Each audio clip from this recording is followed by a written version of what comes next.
Bismillahirrahmanirrahim. Assalamualaikum warahmatullahi wabarakatuh. Waalaikumsalam warahmatullahi wabarakatuh. Alhamdulillahillazi arsala rasulahu bil huda wa dinil haq liyudhhirahu ala dini kullihi wa kafa billahi syahida. Asyhadu alla ilaha illallah wa asyhadu anna muhammadar rasulullah la nabiyya ba'da amma ba'du. Alhamdulillah pada siang hari ini, di hari Minggu ini, Allah masih memberikan kepada kita nikmat kesehatan, nikmat waktu luang, dan nikmat keimanan, sehingga kita masih meluangkan waktu kita untuk melaksanakan kewajiban kita menuntut ilmu Islam. Nah, adik-adik, sebenarnya dalam hidup ini pasti banyak hal yang harus kita kerjakan, banyak hal yang harus kita lakukan, bahkan kadang 24 jam itu rasanya nggak cukup. Ada tugas kuliah misalnya, ada tugas rumah, yang tamat kuliah, cari kerja, ini pasti banyak sekali kan. Dan kadang saking kita fokusnya untuk mencapai target-target hidup kita tersebut, kayak gitu kan, membuat kita untuk lupa hidup di hari ini, detik ini. Maksud kakak adalah uh, seorang muslim itu tuh dia itu jeli dan dia tuh cerdas melihat apa yang sebenarnya akan memberikan manfaat kepada dia. Misal kuliah itu bermanfaat bagi kita, tetapi jangan sampai karena kita fokus misalnya kuliah atau misalnya fokus kerja atau yang lain-lain kayak gitu kan, kita meninggalkan sesuatu yang wajib, yang ketika kita meninggal nanti itulah yang menjadi penolong kita kayak gitu. Misal, aku kuliah, aku ujian, aku banyak tugas, kita mati-matian buat apa? Biar dapat nilai A, biar IPK-nya tinggi, biar nanti mudah cari kerja. Kita mikirnya tuh 10 tahun ke depan atau apa, yang belum tentu umur kita sampai di situ. Bisa jadi nanti malam kita meninggal, besok pagi kita meninggal, dan yang menolong kita bukan tugas kuliah kita, bukan nilai kuliah kita, bukan pekerjaan kita, bukan uang kita, tapi yang menolong itu apa? Amalan kita. Nah, amalan itu apa? Ya, sholat kita, nah, ibadah sunnah kita, bacaan Al-Quran kita, zikir pagi petang kita, dan termasuk kajian-kajian yang kita ikutin. Jadi sebenarnya ketika kita tahu bahwa kita akan mati hidup di dunia ini sementara, dan yang bisa menyelamatkan amal kita itu adalah yang menyelamatkan kita adalah amalan kita, maka untuk meluangkan waktu datang ke kajian ini pun uh, adalah sesuatu yang kita anggap sesuatu kewajiban kayak gitu. Oke, nggak apa-apa deh. Nah, dan alhamdulillah, pada siang hari ini Allah izinkan kita bertiga untuk meluangkan waktu. Maka adik-adik jangan lupa berdoa. Semoga dengan apa yang adik-adik luangkan ini Allah ridho, Allah turunkan kebaikan kepada kita, Allah dekatkan kita kepada keistiqomahan, dan Allah jauhkan keburukan dari kita. Sebelum kita memulai kajian, kita buka dengan ta'awuz, salawat Nabi, Al-Fatihah, dan doa mau belajar.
Nah, Kak, izin share screen.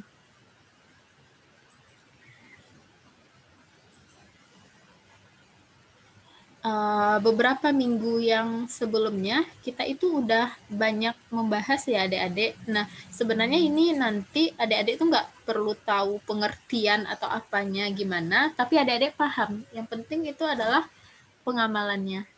Jadi kemarin kita itu udah bahas bahwa permasalahan yang ada hari ini itu ada di berbagai bidang, kayak gitu.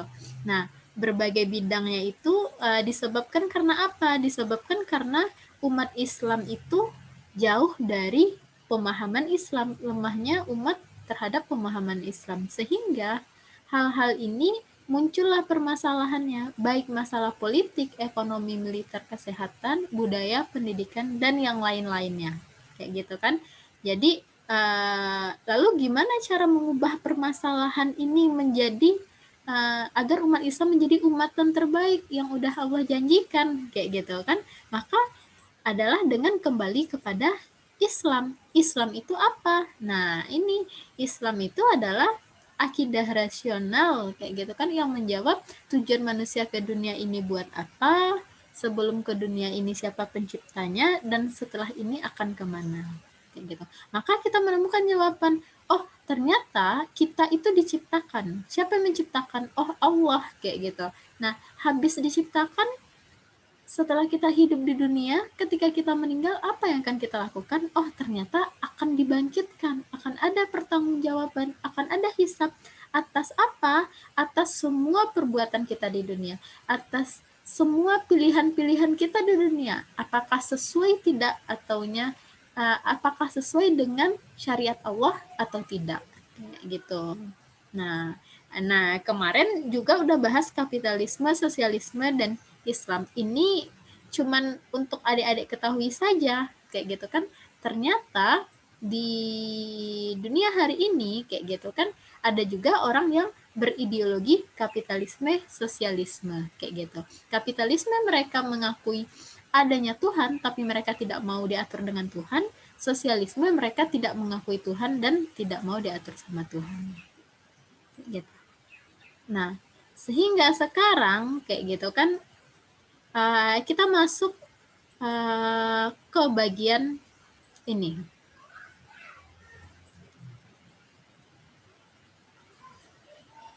Nah, yang seperti yang kakak bilang tadi, seorang muslim yang cerdas adalah seorang muslim yang menyadari bahwa kehidupan sebenarnya itu adalah di akhirat. Jadi dunia ini benar-benar sementara. Jadi satu hari di akhirat itu sama dengan 50.000 tahun di dunia. Maka bagi dia hidup di dunia itu adalah untuk mempersiapkan akhiratnya, sehingga di dunia dia memaksakan dirinya itu untuk terikat dengan syariat-syariat Islam. Apa itu syariat Islam? Syariat Islam itu adalah seruan dari sang pembuat hukum atau Allah dan Rasulnya terkait dengan perbuatan hamba. Jadi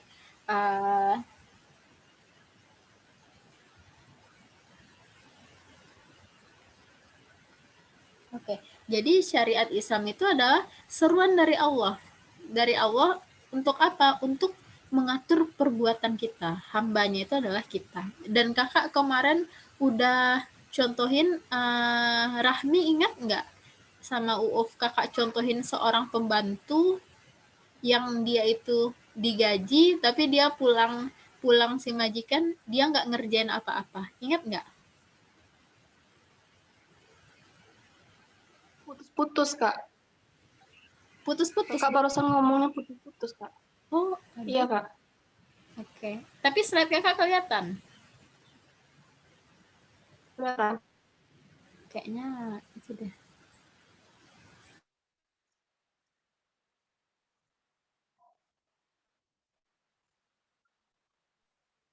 Oke.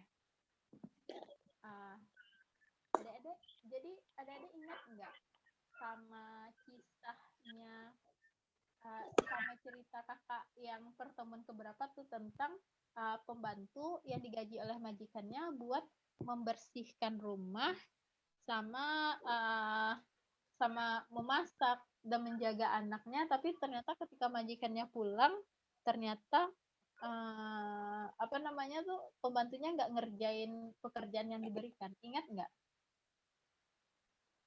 Atau kakak belum pernah cerita? Kak, Rami yang kedengaran tuh bagian awalnya aja, Kak. Oh, bagian awal. Oke. Ya, bagian akhirnya aja, Kak, yang kedengaran barusan. Oh, iya. Ini nggak kedengar Kak, karena sinyal kali, Kak. karena sinyal. Ini suara kakak udah dari Iya, handphone kayak loh. Oke. Ini udah dari handphone loh. Kayak gini masih nggak jelas ya, Dek ya? Udah Kak, yang tadi kecil suara Kakak.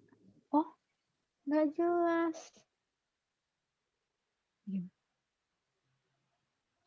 tapi nggak tahu kalau Uuf, Kak. Uuf Atau gimana? sinyal Rami yang jelek kali, Kak. Uuf gimana? Ini suara kakak jelas? Lah suara U jelas Kak? Jelas. Kalau suara kakak sama Uuf jelas? Jelas Kak, tapi pas Kakak ngomong tadi kecil gitu Kak. Oh ya, kalau sekarang gimana? Udah Kak, udah normal lagi. Sama Rani gimana? Udah. Udah, oke. Udah, Nah, Kak. Udah kedengaran, Kak.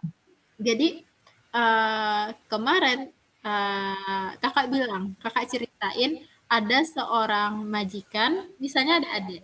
Adik-adik bekerja, habis itu adik-adik punya pembantu. Ini kayaknya. Adik-adik punya pembantu. Setelah itu adik-adik bilang sama pembantunya, Mbak, besok pagi aku mau presentasi, jadi tolong dicuciin baju aku. Terus tolong juga ya Mbak bersihin rumah karena mertua aku mau datang, teman-teman aku juga mau datang nanti malam untuk makan malam. Dan tolong dibikinin makanan ya Mbak ya. Terus anak dijagain ya Mbak ya. Yang kayak gitu kan. Kalau putus misalnya suara kakak tolong dibilang ya Dek ya. Nah, jadi oke Bu katanya. Akhirnya adik-adik udah pergi tuh kerja. Pas pulang malam-malam yang sebentar lagi misalnya 20 menit lagi mertua sama teman-temannya bakal datang, ternyata rumah adik-adik masih berantakan. Berantakan sekali. Habis itu makanan gak ada yang mau dimasak. Padahal adik-adik mau menjamu orang. Setelah itu anak-anak adik-adik itu lagi tidur di lantai dalam keadaan dingin, gak pakai baju, belum makan. Terus baju buat presentasi besok itu belum dicuci. Apa yang bakal adik-adik lakukan? Pasti adik-adik marah kan? Maksudnya kan dari tadi udah diingetin kayak gitu. Oke, untuk sekali kejadian. Gimana kalau misalnya banyak kejadian, apa yang bakal adik-adik lakukan? Kalau misalnya berulang-ulang kayak gitu kan, adik-adik udah ingetin, ternyata dia masih ngeyel, lalu apa yang adik lakukan? Kalau Uuf apa yang bakal Uuf lakukan? Dipecat Kak. Dipecat. Kalau misalnya gaji pembantu berapa sih sekarang, Dek? Kalau misalnya Uuf punya pembantu berapa Uuf gaji?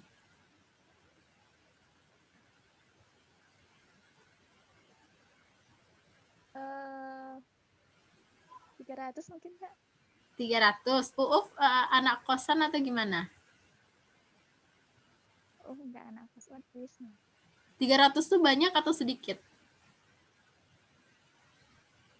Kalau dibelikan kebutuhan kita sehari-hari sih sedikit. Oke. Jangan 300. Misalnya adik-adik kasih 1 juta.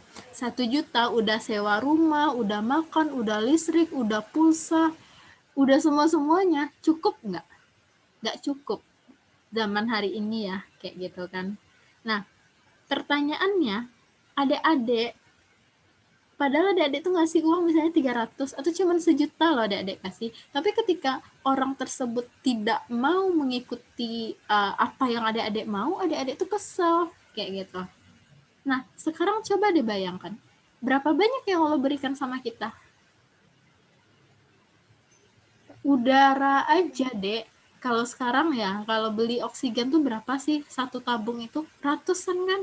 Sekarang orang COVID tuh jadi tahu kan kita, wah ternyata kalau misalnya Allah jual oksigen sama kita setahun itu kita sampai 185 miliar loh cuman buat oksigen kayak gitu kan.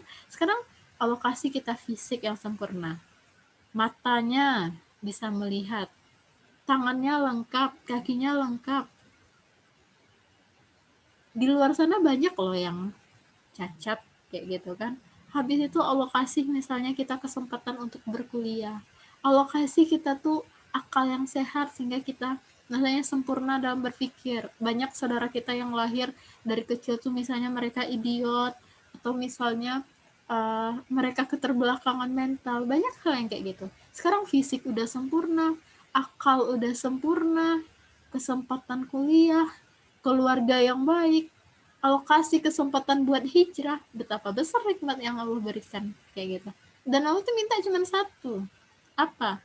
Taat pada seluruh perintah Allah dalam keadaan optimal kayak gitu. Nah itulah yang nanti yang bakal kita pertanggungjawabkan di hadapan Allah. Kenapa kita bakal pertanggungjawabkan di hadapan Allah? Karena jauh-jauh hari sebelum kita diciptakan, kita tuh udah bikin perjanjian sama Allah. Allah katakan dalam surat Az-Zariyat ayat 59, Bismillahirrahmanirrahim, wa ma khalaqtul jinna insan illa liya'budun. Tidaklah aku ciptakan jin dan manusia kecuali untuk beribadah kepadaku. Makanya Allah bilang ketika kita udah Allah kasih nikmat tapi kita nggak mau taat sama Allah, Allah bilang kita apa? Lebih buruk dibandingkan binatang ternak. Kenapa binatang ternak? Kalau binatang liar dia cari makan sendiri. Kalau binatang ternak tuh dia tuh cuman diam aja, kayak sapi kan dikasih rumput, kambing dikasih rumput. Artinya apa? Kalau nggak dikasih makan sama tuannya, binatang ternak tuh nggak makan. Nah kayak gitu juga manusia. Kalau nggak Allah kasih rezeki, ya itu kan, dia tuh nggak berkuasa atas dirinya sendiri. Mau ngilangin jerawat aja misalnya kan, aduh jerawat pergi dong, atau misalnya sakit perut waktu mau haid kan, padahal kan tubuh kita, tapi kita nggak berkuasa untuk menghilangkan rasa sakit, saking terbatasnya diri kita.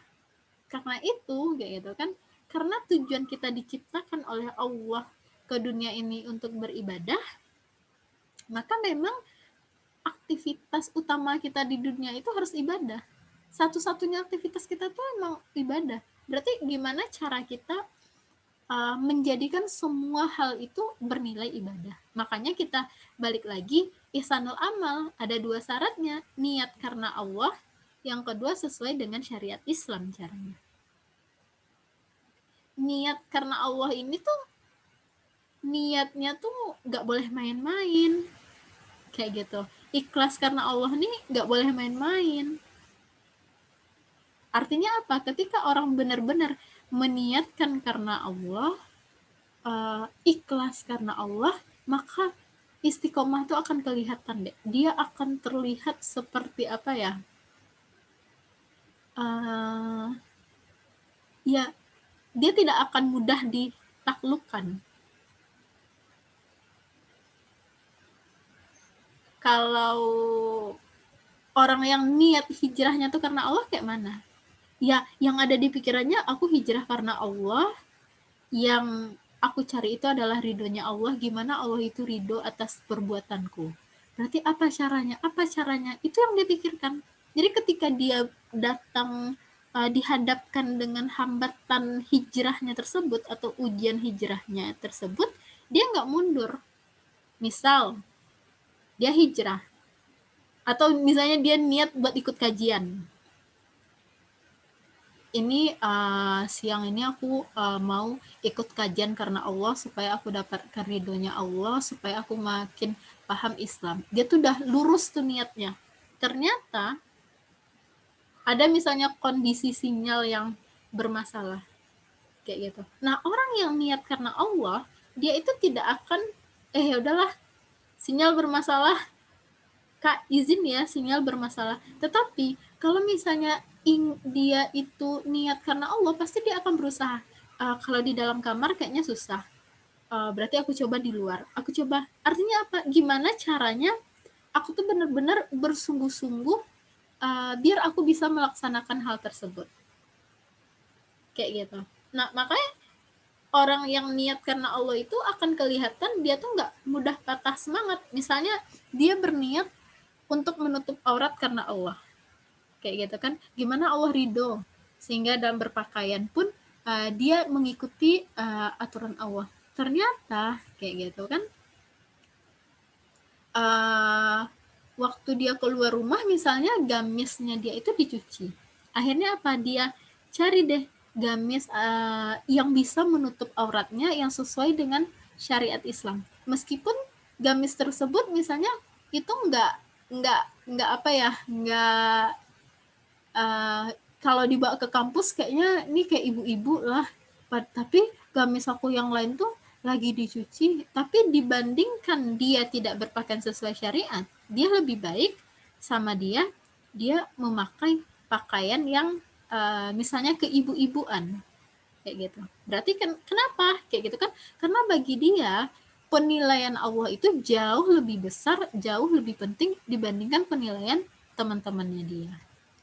Begitu juga ketika dia berpakaian jilbab himar menutup dada, dia bakal berusaha untuk apa ya, benar-benar mematuhi standar-standar sesuai syariat tersebut kayak gitu. Misal atau dia udah jalan keluar dari kosnya, terus dia sadar, oh ternyata gamis aku, jilbab aku itu menerawang ya, kayak gitu kan.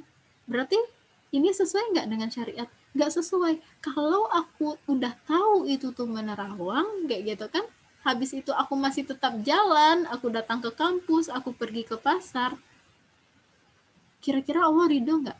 Gimana kalau saat itu aku mati? Berarti aku mati dalam keadaan kemaksiatan yang sebenarnya aku tahu.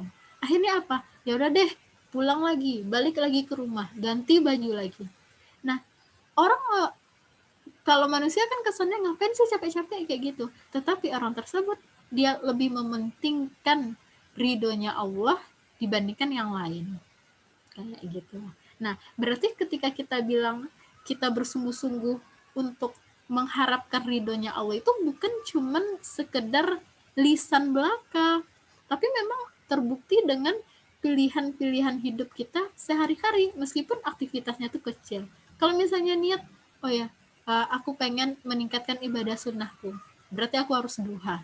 Nah, tapi kuliahnya penuh Kak, kayak gitu. Maka dia akan mencari jadwal mana sih yang 10 menit bisa kayak gitu kan, bisa biar aku sholat duha kayak gitu. Oh iya udah berarti aku wudhu dari kos aja, aku wudhu dari rumah aja, nanti ada sebelum dosen datang kayaknya aku bisa deh 10 menit, atau aku minta izin deh waktu dosen ambil absen kayak gitu. Maka itu bakal dia lakukan kayak gitu. Dia bersungguh-sungguh untuk melakukan hal tersebut. Makanya adik-adik lihat ada orang yang dia tuh misalnya pedagang sayur atau penarik becak, tapi dia bisa naik haji yang jumlahnya itu puluhan juta. Kenapa bisa terkumpul? Ya karena berarti dia niatkan karena Allah. Kayak gitu. Nah, berarti niat itu tuh bukan cuma mau ya. Kalau mau, semua orang mau. Nah, berarti oh aku mau niatnya itu menghafal Al-Quran kayak gitu kan. Tapi ternyata nggak ada progresnya, nggak ada itunya. Berarti itu belum dia niatkan. Itu cuman mau kayak gitu. Nah, sehingga pada akhirnya kayak gitu kan kita harus bisa meluruskan niat kita. Tujuan hidup kita itu adalah untuk Allah Subhanahu wa taala. Apakah cukup niat aja? Ternyata nggak cukup. Ternyata juga harus sesuai dengan syariat Islam, sesuai dengan apa yang telah dicontohkan oleh Rasulullah. Kayak gitu. Orang yang kalau udah niat karena Allah, aku mau hijrah niat karena Allah. Habis itu gimana ya cara berpakaian sesuai yang Allah perintahkan, maka dia akan mencari tahu. Kayak gitu. Jadi orang niat sama yang ikhlas sama Allah tersebut, dia bakal cari tahu detail-detail yang Allah mau. Dia akan mempelajari hukum-hukum yang Allah syariatkan. Nah, sehingga kita lihat apa sih hukum syariat itu. Allah kan menurunkan aturan-aturannya, hukum-hukum syara itu. Hukum syara itu adalah seruan dari sang pembuat hukum atau Allah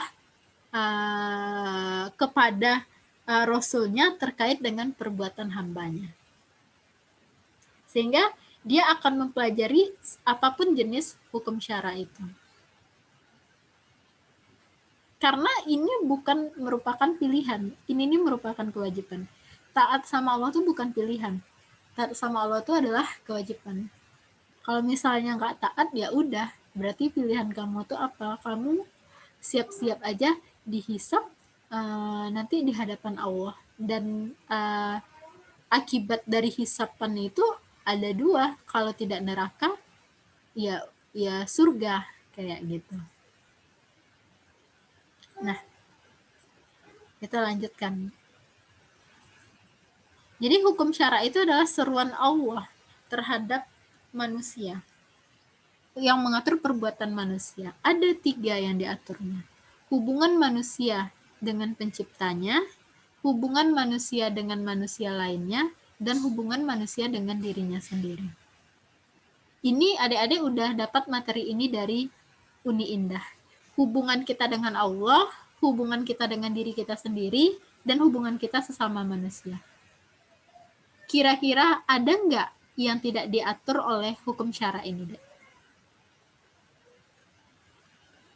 Ada? Menurut Adek ada nggak yang lupa hukum syara mengaturnya? Enggak, Kak. Enggak.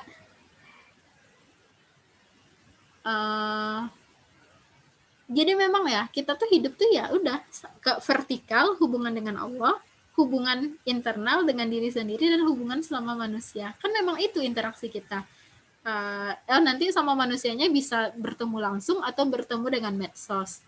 Misalnya, dulu kakak pernah dapat pertanyaan, Kak, kenapa nggak ada hubungan sama hewan, sama binatang, kayak gitu. Dan ternyata itu itu juga diatur sama Islam. Itu turun lagi perintahnya itu apa? Manusia disuruh untuk memperlakukan hewan dengan baik, tidak boleh merusak lingkungan. Berarti itu jatuhnya kemana lagi? Itu jatuhnya ke diri sendiri. Berarti itu adalah akhlak, kayak gitu. Nah, hubungan dengan pencipta ini apa, Dek? Apa contohnya, Dek? Hubungan dengan pencipta. Ibadah. Ibadah.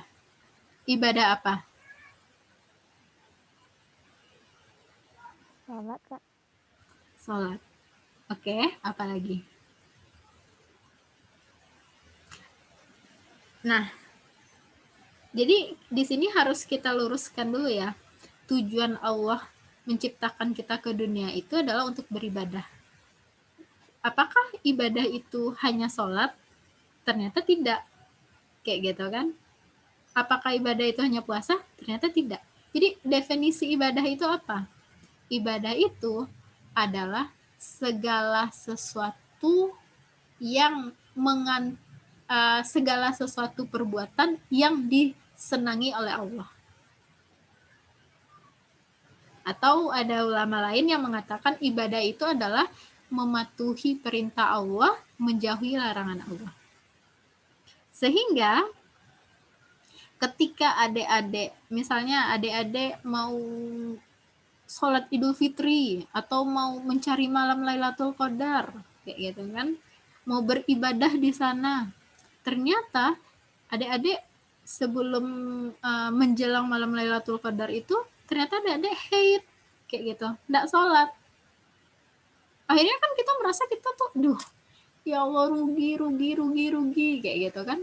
Padahal sebenarnya ketika adik-adik sholat di saat adik-adik haid, adik-adik itikaf di saat adik-adik haid, maka itu tuh dosa. Tapi ketika adik-adik tidak melakukan hal tersebut sebagai bentuk kepatuhan adik-adik terhadap Allah, adik-adik menerima takdir atau ketetapan dari Allah, maka adik-adik itu pahala. Jadi ketika kita tidak sholat waktu haid, kita juga berpahala. Kenapa? Karena itu juga ibadah. Berarti ibadah itu apa? Juga meninggalkan larangan Allah itu termasuk ibadah. Adik-adik ada pilihan nih. Pilihan untuk misalnya nih, Rahmi, Uuf, kita itu yuk pergi reunian yuk. Nanti kita reuniannya tuh karaoke kayak gitu kan, kita nyanyi. Ada dua pilihan, mau ikut atau enggak. Ketika adik-adik tinggalkan hal tersebut karena bertentangan dengan aturan Islam kayak gitu kan, karena tidak boleh berikhtilat, maka di sana itu pahala, berarti itu ibadah kayak gitu. Masak itu ibadah, nyapu rumah itu ibadah. Allah senang nggak? Senang.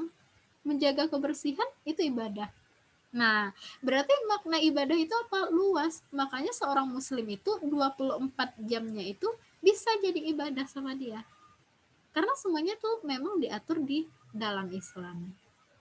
Kayak gitu. Tetapi kalau misalnya kita kerucutkan yang 24 jam tadi bisa menjadi ibadah, hubungan kita dengan Allah itu ada dua.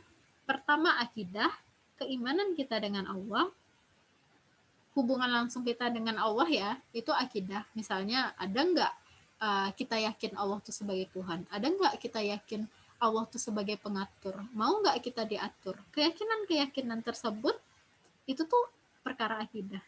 Misalnya tuh kata orang kan,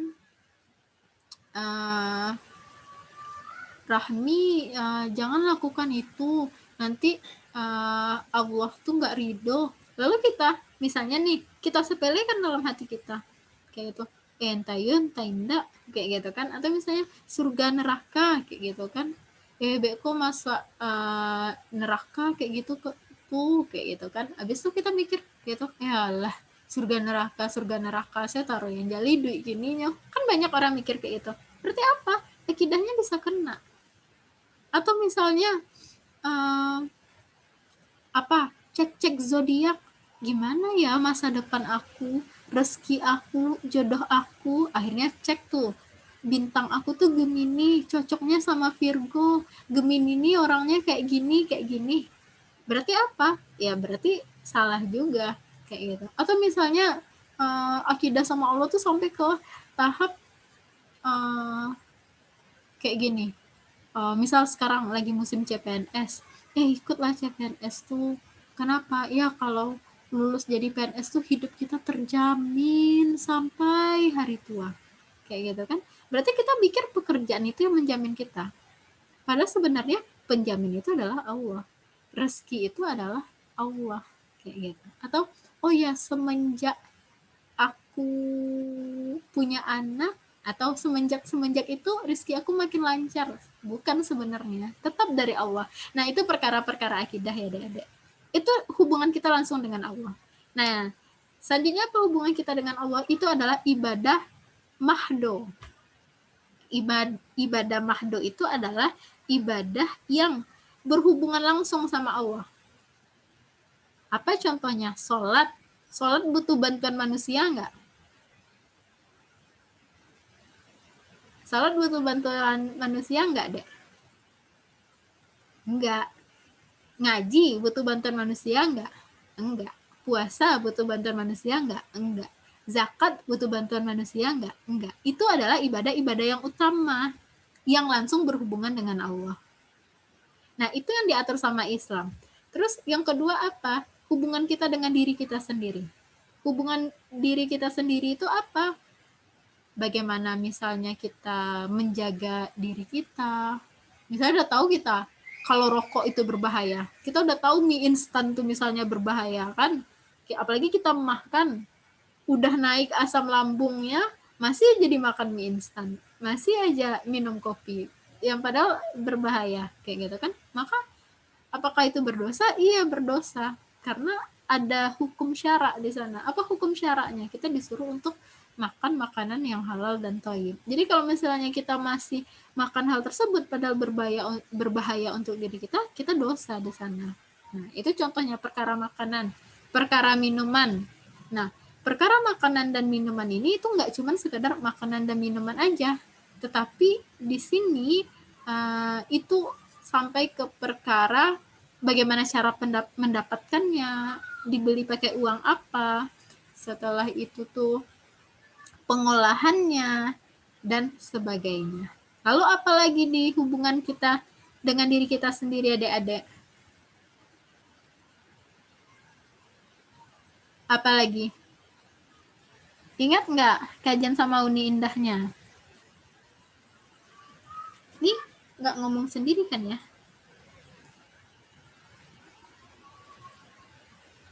Halo?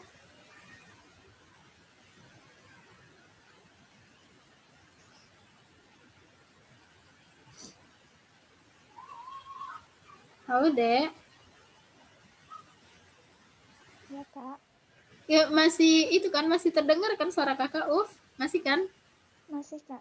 Oh ya, oke. Apalagi contoh hubungan dengan diri sendiri selain makanan dan minuman?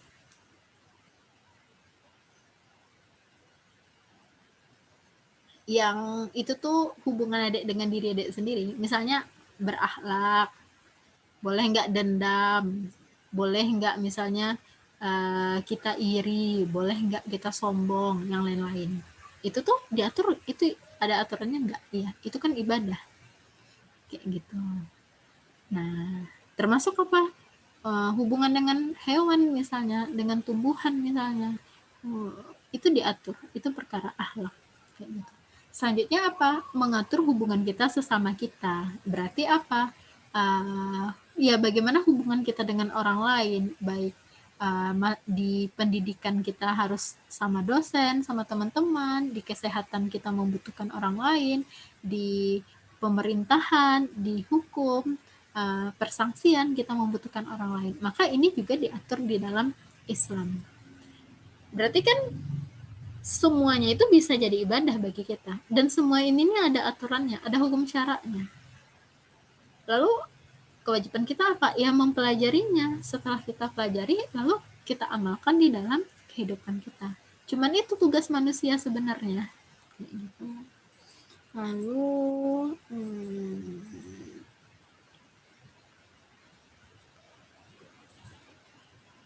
nah, aturan Allah yang mengatur ketiga hal ini, apakah sudah dilaksanakan secara sempurna, adik-adik?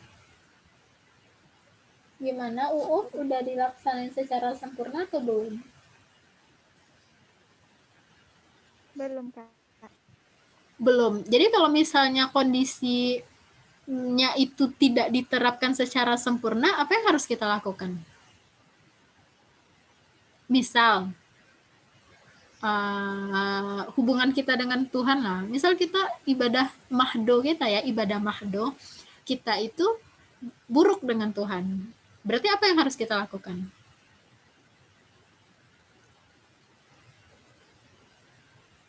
Ya, sholatnya masih lalai, bolong-bolong. Apa yang harus kita lakukan? Merubahnya, Kak. Merubah. Oke. Terus hubungan kita dengan diri kita sendiri, masih ada misalnya akhlak-akhlak yang tidak terpuji. Apa yang harus kita lakukan? Merubahnya kan? Kayak gitu. Nah, begitu juga dengan hubungan sesama manusia. Kayak gitu. Kalau misalnya pendidikan kita tidak sesuai dengan Islam, kesehatan kita tidak sesuai dengan Islam, persangsian kita tidak sesuai dengan Islam, perpolitikan kita tidak sesuai dengan Islam, berarti apa yang harus kita lakukan?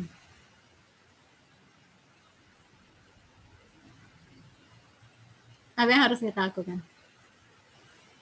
Merubah sistemnya, Kak. Merubah. Berarti ini yang perlu adik-adik ingat. Jika ada fakta yang bertentangan dengan Islam, maka fakta itu yang harus diubah agar sesuai dengan hukum Islam. Bukan Islam yang disesuaikan dengan fakta atau kondisi. Ini penting nih, kesannya sederhana. Tetapi hari ini, kayak gitu kan, kalau ada fakta yang bertentangan dengan Islam, maka yang diubah sama orang itu bukan faktanya, tetapi Islamnya. Misal, apa contohnya? Pacaran. Ada fakta pacaran. Menjamurnya pacaran, kayak gitu kan. Nah, apakah hal tersebut bertentangan dengan Islam? Iya. Iya. Berarti yang harus diubahnya itu fakta pacaran atau Islamnya, hukum pacaran. Fakta pacaran, Kak. Iya, berarti faktanya yang harus diubah. Begitu juga dengan pakaian. Sekarang banyak yang pakaiannya itu membuka aurat, kayak gitu kan. Aturan Islam apa? Menutup aurat, berpakaian syar'i. Berarti apakah hukum Islamnya diubah atau pakaiannya yang harus ikut hukumnya? Pakaiannya yang harus ikut hukum, Kak. Nah, itu. Tetapi ternyata hari ini banyak sekali opini-opini yang mengatakan, oh, pakaian itu adalah pakaian orang Arab. Orang Indonesia pakaiannya tuh kebaya, kayak gitu. Oh, itu adalah budaya orang Arab. Akhirnya apa? Akhirnya justru Islam diminta untuk disesuaikan sama fakta. Makanya adik-adik dengar sekarang Islam Nusantara. Ingat nggak Islam Nusantara? Pernah dengar Islam Nusantara nggak? Pernah, Kak.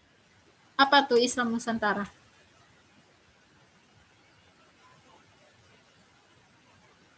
Apa tuh?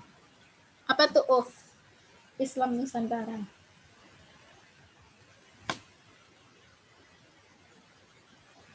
Itu adalah Islam yang menyesuaikan dengan nilai-nilai Nusantara.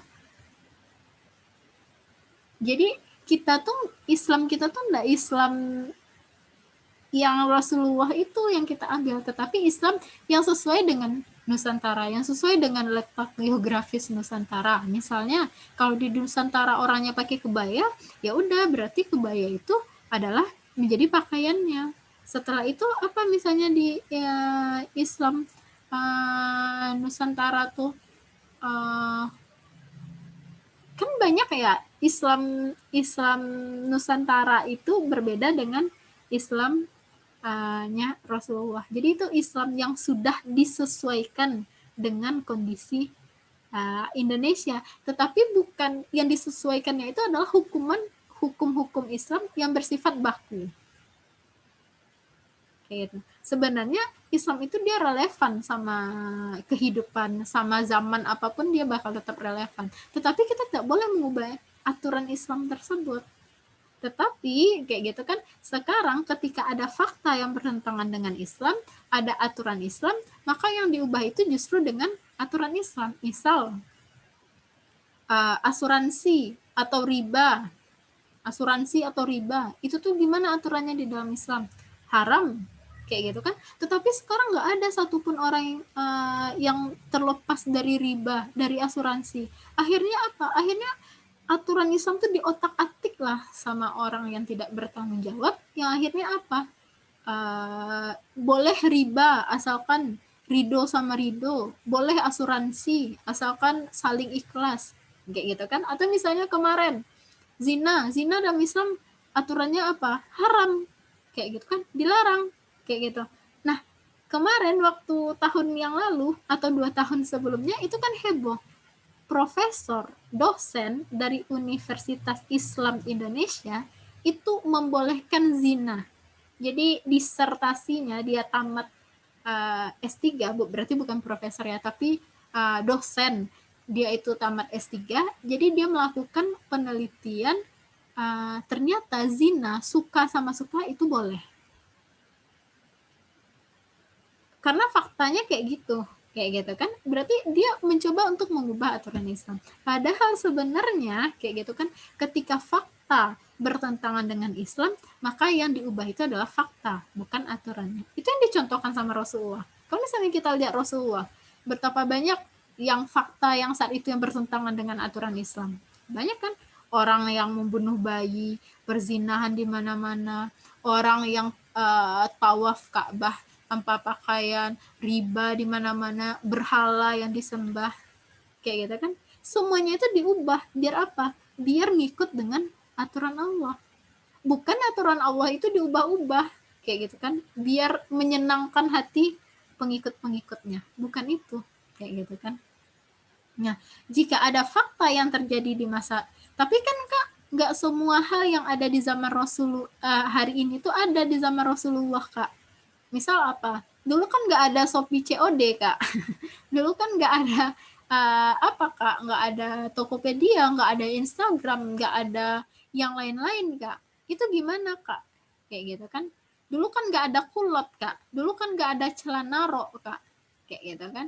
Nah, lalu gimana jika ada fakta yang tidak ada di masa Rasulullah, namun ada di masa kini, maka hukumnya digali melalui yang namanya ijtihad yang dilakukan oleh mujtahid. Nah, ijtihad ini adalah penggalian hukum syara terhadap perkara-perkara baru. Makanya kalau misalnya adik-adik perhatikan, salah satu penyebab kemunduran umat Islam itu adalah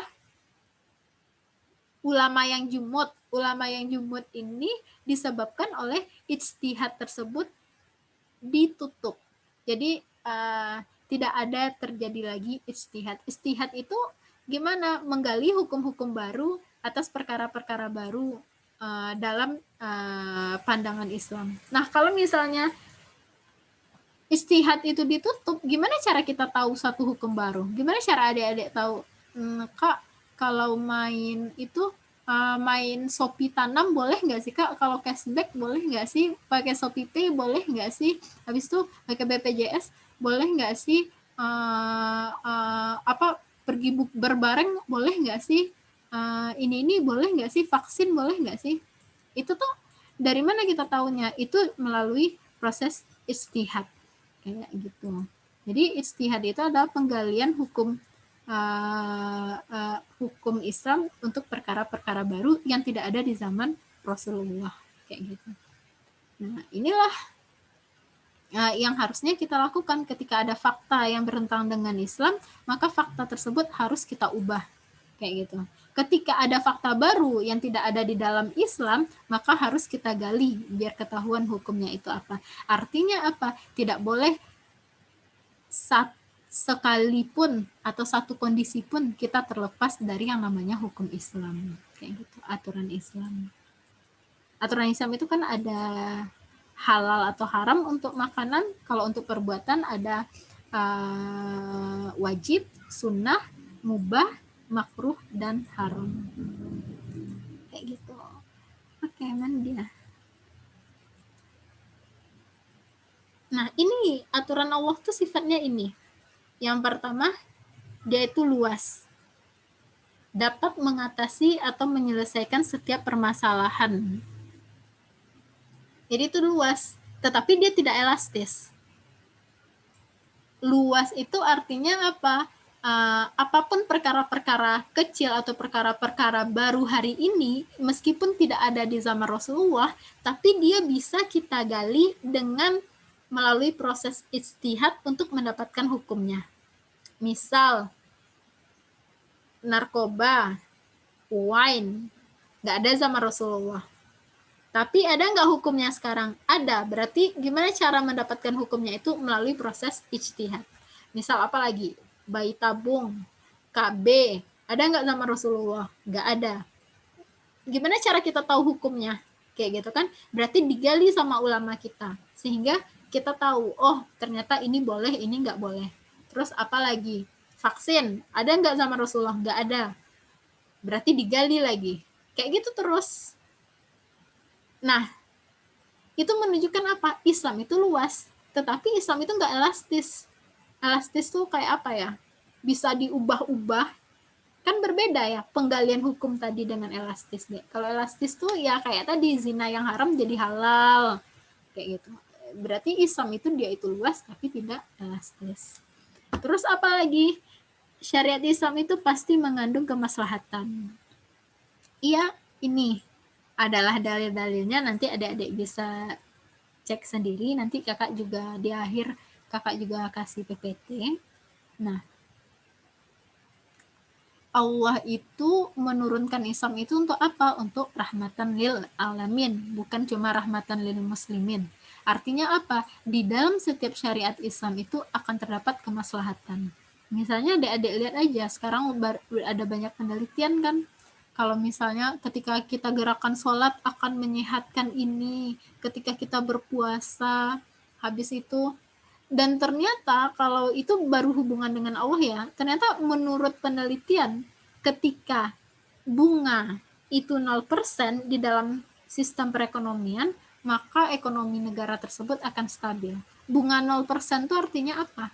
Tidak ada riba. Berarti apa? Ketika kita tidak ada riba, maka perekonomian kita tuh baik, stabil, kayak gitu. Berarti apa? Selain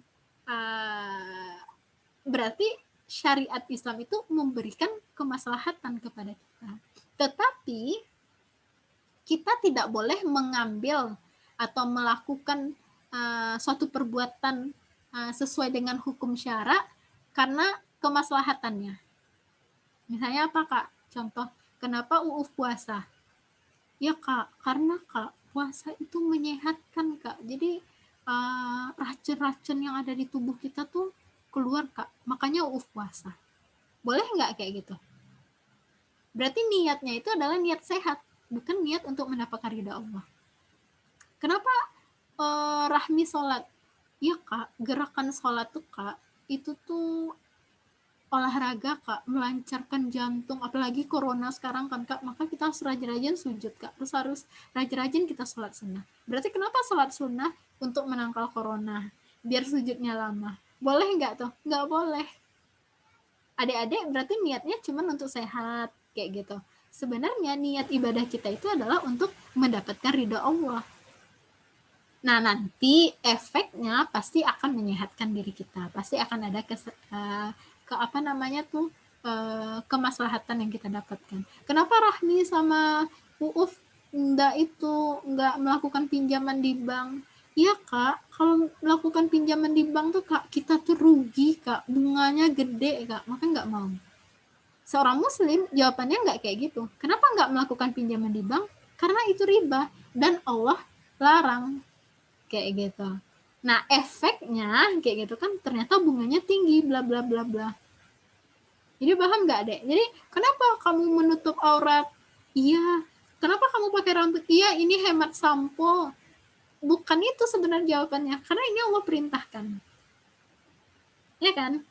Kenapa kamu nggak makan babi? Iya, di babi itu ada penyakit.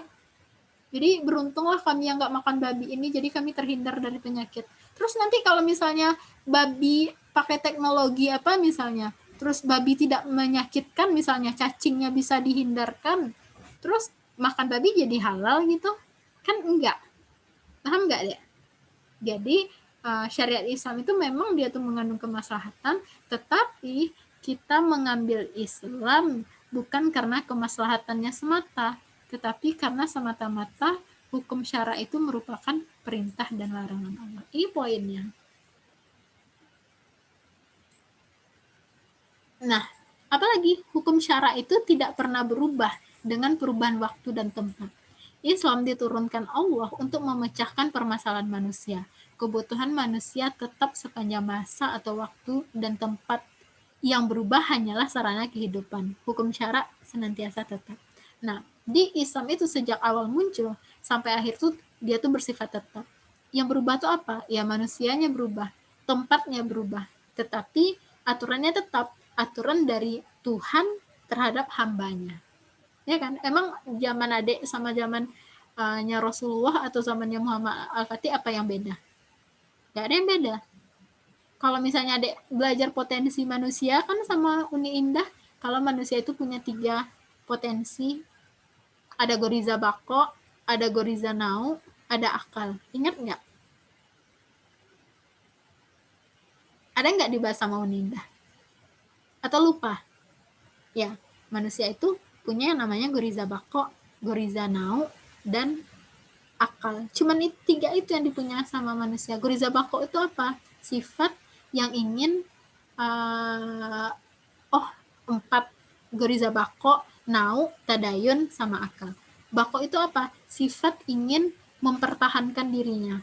Sehingga apa? Ada pokoknya gue, kayak gitu kan. Berarti ada sifat dia tuh marah, dia pengen dihargai, habis itu dia pengen berkuasa, dia pengen yang terbaik. Itu sifat manusia. Terus yang kedua apa? Sifat berkasih sayang, goriza nau. Dia suka sama lawan jenis, dia suka sama anak kecil, dia penyayang, itu sifat manusia. Dan yang ketiga apa? Sifatnya mau mengidolakan atau mensucikan atau mengagumi seseorang yang lebih darinya, kayak gitu. Atau mengkultuskan sesuatu, misalnya manusia sama Tuhan kan kayaknya aku tuh lemah banget. Jadi aku nggak bisa sendiri, maka aku butuh yang namanya Tuhan. Kayak gitu. Nah itu dari zaman Nabi Adam sampai sekarang itu nggak berubah sifat manusia. Fir'aun dulu jahat karena apa? Karena dia tidak bisa mengendalikan goriza bakoknya. Dia pengen diakui, dia pengen jadi yang terhebat. Akhirnya terhebat di kalangan manusia. Gak cukup, dia pengen jadi ngaku Tuhan. Yang salah sama Fir'aun apa? Goriza bakoknya. Ada yang orang siapa yang cari kaya terus, berarti dia itu goriza bakoknya yang bermasalah. Ada yang berzina, berarti goriza nauknya yang bermasalah. Artinya apa? Zaman dulu sampai sekarang itu manusia tuh nggak berubah sifatnya, sama kayak gitu. Zaman Rasulullah, zaman Muhammad Fatih sampai sekarang akan ada orang tuh, maksudnya tuh karakternya tuh emang ada yang marah, ada yang apa ya, berkasih sayang, ada yang pengen diakui, semua tuh ada dalam diri manusia tersebut. Makanya aturan syara itu mengendalikan saat kamu pengen marah, apa yang harus kamu lakukan? Saat kamu pengen diakui, saat kamu berkuasa, apa yang harus kamu lakukan? Saat kamu muncul goriza nau kamu, apa yang harus kamu lakukan? Nah itu syariat-syariat Islam. Maka dari zaman Nabi sampai kita sekarang manusia itu nggak berubah, makanya syariatnya juga tidak berubah kayak gitu. Tapi syariatnya itu bersifat luas yang bisa diturunkan hukum-hukum baru setelahnya kayak gitu.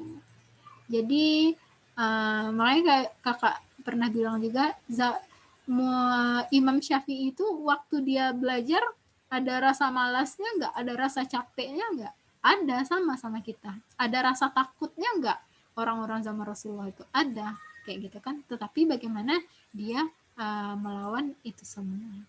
Nah berarti ini terkait dengan syariat Islam. Ada pertanyaan sampai sejauh ini, Dek?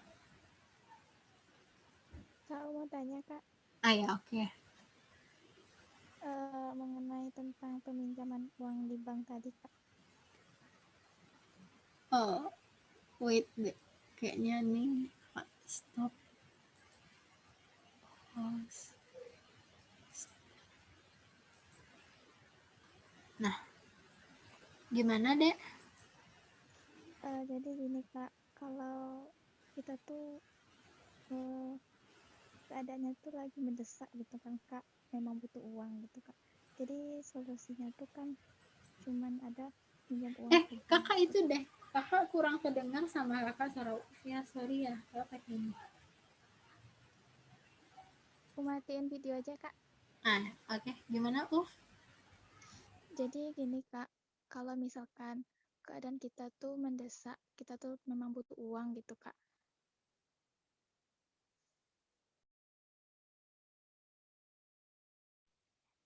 Dengar Kak?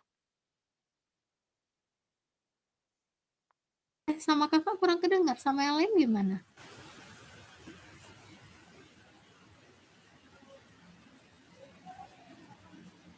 Gimana? Halo? Halo? Uuf? Ya Kak, Ya ulang lagi, Dek. Oh, udah kurang jelas juga Kak? ya. Iya, kencengin suara Uf dikit. Deketin Oh ke iya. speaker, Dek. Ya gini Kak, jadi kalau kita tuh kan butuh uang gitu kan Kak. Jadi kita tuh solusinya tuh pinjam ke bank gitu Kak. Jadi pinjam ke bank tuh bunganya cuma 1% Kak. Apakah kita kena juga dengan dosa riba kalau kita dalam keadaan seperti itu Kak? Oke.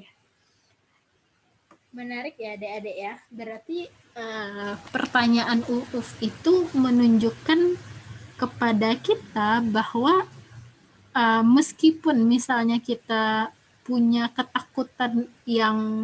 ketakutan sama Allah kayak gitu kan kita takut nih riba kayak gitu kan, tetapi nggak cukup kita cuma modal takut aja, tetapi kita juga harus punya ilmu tentang riba itu. Makanya kita diperintahkan oleh Allah itu untuk belajar Islam. Nah, riba itu apa? Riba itu adalah tambahan atas pinjaman. Jadi ketika ada si A minjam ke si B atau sebaliknya, ketika dia mengembalikan melebihi apa yang dia pinjam, maka itu tuh riba. Meskipun 1 rupiah. Misal UUF kalau kakak ya, karena kakak ekonomi syariah ya, dan kakak pelajari riba itu, jadi baru ngeh sama kakak ya, saking apa ya, riba saking detailnya. Misal UUF sama kakak minjam sama UUF 10.000, habis itu kakak kembaliin 10.100. 100 itu apa? Tambahan nggak? Tambahan, berarti itu riba. Bahkan ulama terdahulu saking hati-hatinya dalam mengatakan itu riba. Misal kakak sama UUF ini biasa-biasa aja, kita tetangga tapi kita biasa-biasa aja selama ini. Terus kakak minjam sama UUF 1 juta, terus UUF pinjamin kakak 1 juta. Terus akhirnya kakak masak sayur kan, atau masak gulai kan. Terus kakak bilang, deh, gara si UUF tuh lah minjam manawak piti, kayak gitu kan. Wah antan lah gulai kok kayaknya samangku. Habis tuh kakak anterin ke rumah UUF gulai ini. Karena apa? Kayak gitu kan. Karena UUF udah minjemin kakak uang. Berarti itu tuh riba. Ngeri kan? Nah, atau misalnya sebuah hadis mengatakan, ini kakak nggak bisa itu, nggak ada PPT-nya. Sebuah hadis mengatakan, misal kakak sama UUF minjam, kita sama-sama di kampus atau sama-sama bekerja. Biasanya kakak nggak ada nebeng-nebengin UUF, tapi sejak kakak minjam sama UUF, deh, awak lah di pinjaman di si UUF, wak tebengan lah pulang. Berarti kakak ngasih tambahan manfaat sama UUF. Berarti riba. UUF berdosa, kakak berdosa. Kayak gitu. Baik pun uang, atau sayur, atau gulai, atau tumpangan, saking sedetailnya itu tuh riba deh. Kecuali, kata ulama, kecuali aktivitas tersebut sudah kita lakukan sebelum kita tuh melakukan pinjaman. Misal kakak sama UUF udah teman dekat, kita tuh kakak sering sama UUF tuh kayak kayak itu apa namanya tuh nebeng, atau UUF nebeng sama kakak, kita udah sering kan.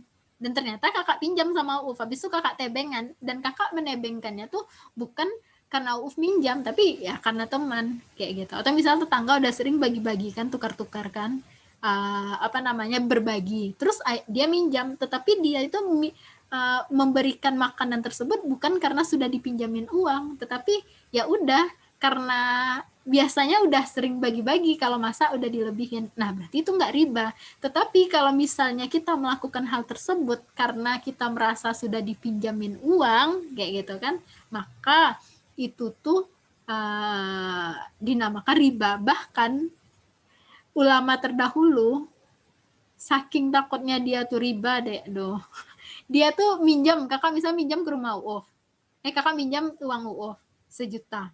Habis tuh hari hujan, ya kan? Besok-besok harinya hujan. Tuh kakak jalan kan. Kakak tuh mau berteduh di teras UUF. Bukan gini. UUF minjam sama kakak. Ya kan? Habis tuh besok-besok harinya UUF itu jalan, ternyata hari hujan. Terus nampak sama UUF rumah kakak. Ya udahlah, berteduh di teras rumah kakak. Kayak gitu. Nah, ulama terdahulu bahkan dia tidak mau melakukan itu. Kenapa? Karena dia takut ketika UUF berteduh di rumah kakak, kayak gitu kan, itu adalah tambahan manfaat yang kakak berikan ke UUF. Karena kakak udah minjam sama UUF, ya udah UUF dibolehin untuk berteduh di rumah kakak saat hujan. Saking hati-hatinya mereka, saking takutnya mereka terhadap perkara riba. Paham nggak, Dek? Nah, bahkan tumpangan, kalau tumpangan tuh ada hadisnya, ketika engkau meminjami orang lalu engkau beri tumpangan, maka tumpangan tersebut adalah riba. Ada hadisnya, nanti boleh kakak kirim ke grup ya, tolong ingatin kakak ya. Nah, kenapa? Karena riba itu dosanya tuh sangat besar.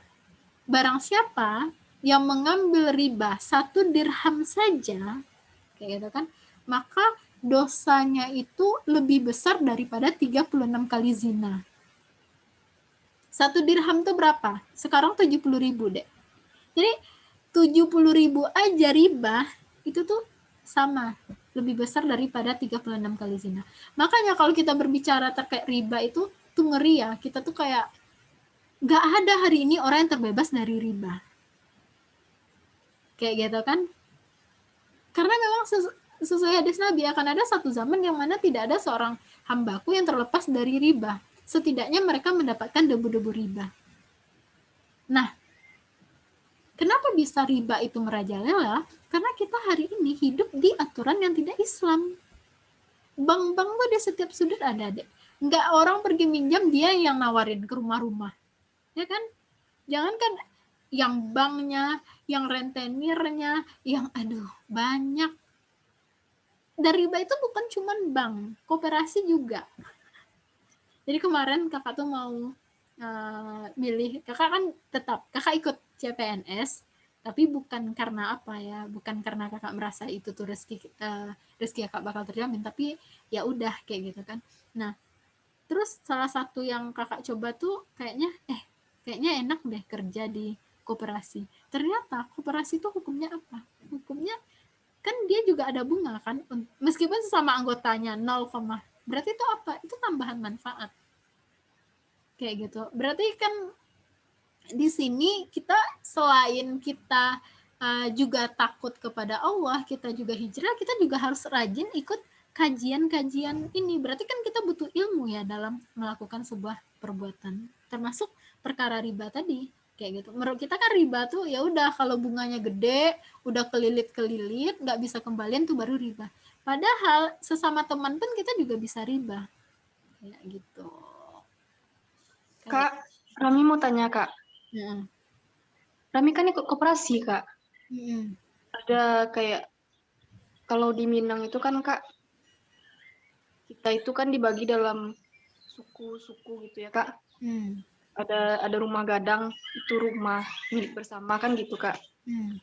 Jadi di rumah gadang Rami itu ada membentuk koperasi baru jalan setahun lebih lah, Kak. Itu katanya kan bunganya ya kan emang diminta bunga, Kak. Bunganya itu kan kembali lagi ke si peminjam gitu, Kak. Katanya gitu. Itu gimana menurut Kakak? Iya, tetap deh maupun dia itu apapun ya lembaganya bisa berubah-berubah kan. Tetapi faktanya ketika kita meminjam dan di sana ada tambahan manfaat, maka itu tuh adalah riba. Meskipun yang kakak contoh sama Uuf tadi, apa namanya, antan lah nyugulai, soalnya ini lah minjam, itu riba kata ulama. Habis itu tumpangin lah dia, soalnya dia udah minjamin kita, kayak gitu kan. Itu riba. Bahkan ulama terdahulu pun juga memisahkan antara hadiah dengan riba. Dengan pinjam. Jadi kayak gini. Kakak habis minjam sama Rahmi. Kayak gitu kan. Habis tuh kakak mau ngasih hadiah sama Rahmi. Tapi kakak nggak mau ngasih di waktu setelah kakak minjam. Karena kakak takut niat kakak tuh bisa bercampur dengan niat makasih udah minjemin ya. Kayak gitu. Berarti itu kan riba jatuhnya. Kayak gitu kan.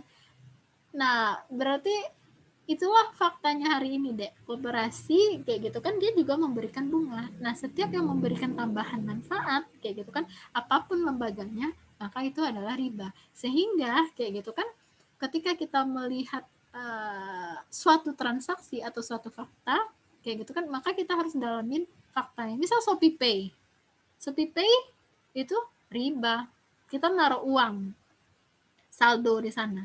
Terus berarti kan terjadi peminjaman antara pihak Shopee sama kita. Akadnya adalah akad pinjam. Kayak gitu kan. Makanya ketika kita taruh misalnya saldo kita 100.000 sama orang Shopee itu diputarnya tuh. Kayak gitu. Bukan akad titip. Nah, ternyata ketika kita beli pakai ShopeePay gratis ongkir. Kayak gitu kan. Ada cashback-nya yang tidak diberikan pada orang yang bayar lewat ATM. Kayak gitu. Berarti kalau kamu pakai ShopeePay, maka akan aku kasih voucher ini, voucher ini. Voucher-vouchernya itu adalah tambahan manfaat sehingga orang berlomba-lomba untuk pakai ShopeePay. Nah, itu apa namanya tuh? Kak, susah, Kak. Susah, bener susah. Tetapi kita berkewajiban untuk seoptimal mungkin menghindari hal tersebut. Hindari ya hal-hal tersebut sebisa adik-adik. Kayak gitu. Jelasin juga sama orang tuanya. Kayak gitu. Kak, menurut Kakak gimana cara ngomongnya, Kak? Sama rame sampai datuk-datuknya itu Dia tuh wajib ikut. nggak wajib sih Kak, cuman Oh ya, kalau misalnya mau dakwah, dijelaskan sama mereka. Kalau misalnya tidak kuat untuk menjelaskan, kan dia kalau ketika ada kemungkaran, pakai tangan, pakai lisan, atau tolak dengan hati. Kalau misalnya kita merasa mampu untuk menjelaskan sama orang tersebut dan mengubah sistemnya nanti, kayak gitu kan, maka dijelasin. Maka Rahmi carilah ayat-ayat, cari dalil-dalil untuk Rahmi jelaskan ketika rapat misalnya, sebenarnya ini tidak sesuai dengan Islam. Kenapa? Di dalam Islam tuh riba bla bla bla bla, kayak gitu kan. Dengarlah nanti ceramah-ceramah kan. Nah, kalau misalnya Rahmi merasa tidak mampu, berarti Rahmi keluar dari sana. Karena kita itu diringankan, kita itu tidak dihisap oleh Allah ketika kita berada dalam 3 kondisi. Yang pertama, kita gila. Kedua, kita lupa. Ketiga, kita tidur. Dan keempat, kita terpaksa. Apakah kita gila? Tidak. Apakah kita lupa? Tidak, kita tahu. Apakah kita tidur? Tidak. Apakah kita terpaksa? Ternyata kita nggak terpaksa. Kita masih bisa kan keluar. Kayak gitu. Paham nggak, Dek?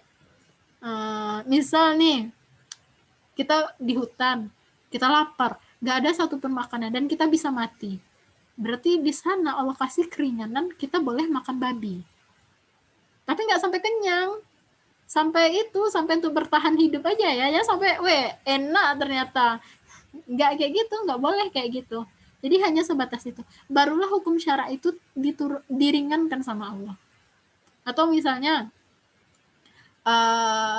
udah mengancam nyawa kali, kayak gitu kan, barulah kita boleh untuk meninggalkannya. Tetapi sekarang, apakah kita harus masuk ke lembaga ribawi tersebut? Tidak. Makanya Kak bilang sama Rahmi, apakah wajib? Tidak. Kalau tidak wajib, wajib keluar. Kecuali kalau ndak ikut Rahmi dibunuh, Rahmi mati, kayak gitu kan, barulah boleh kan. Ya kan? Jadi memang harus, ya itu makanya yang pakai bank-bank biasa digantilah banknya. Kenapa?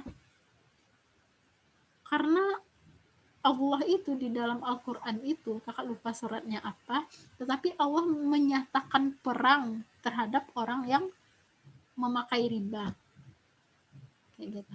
Riba nih siapa peminjam, yang dipinjam, saksi, pencatat, banyak dosanya nih.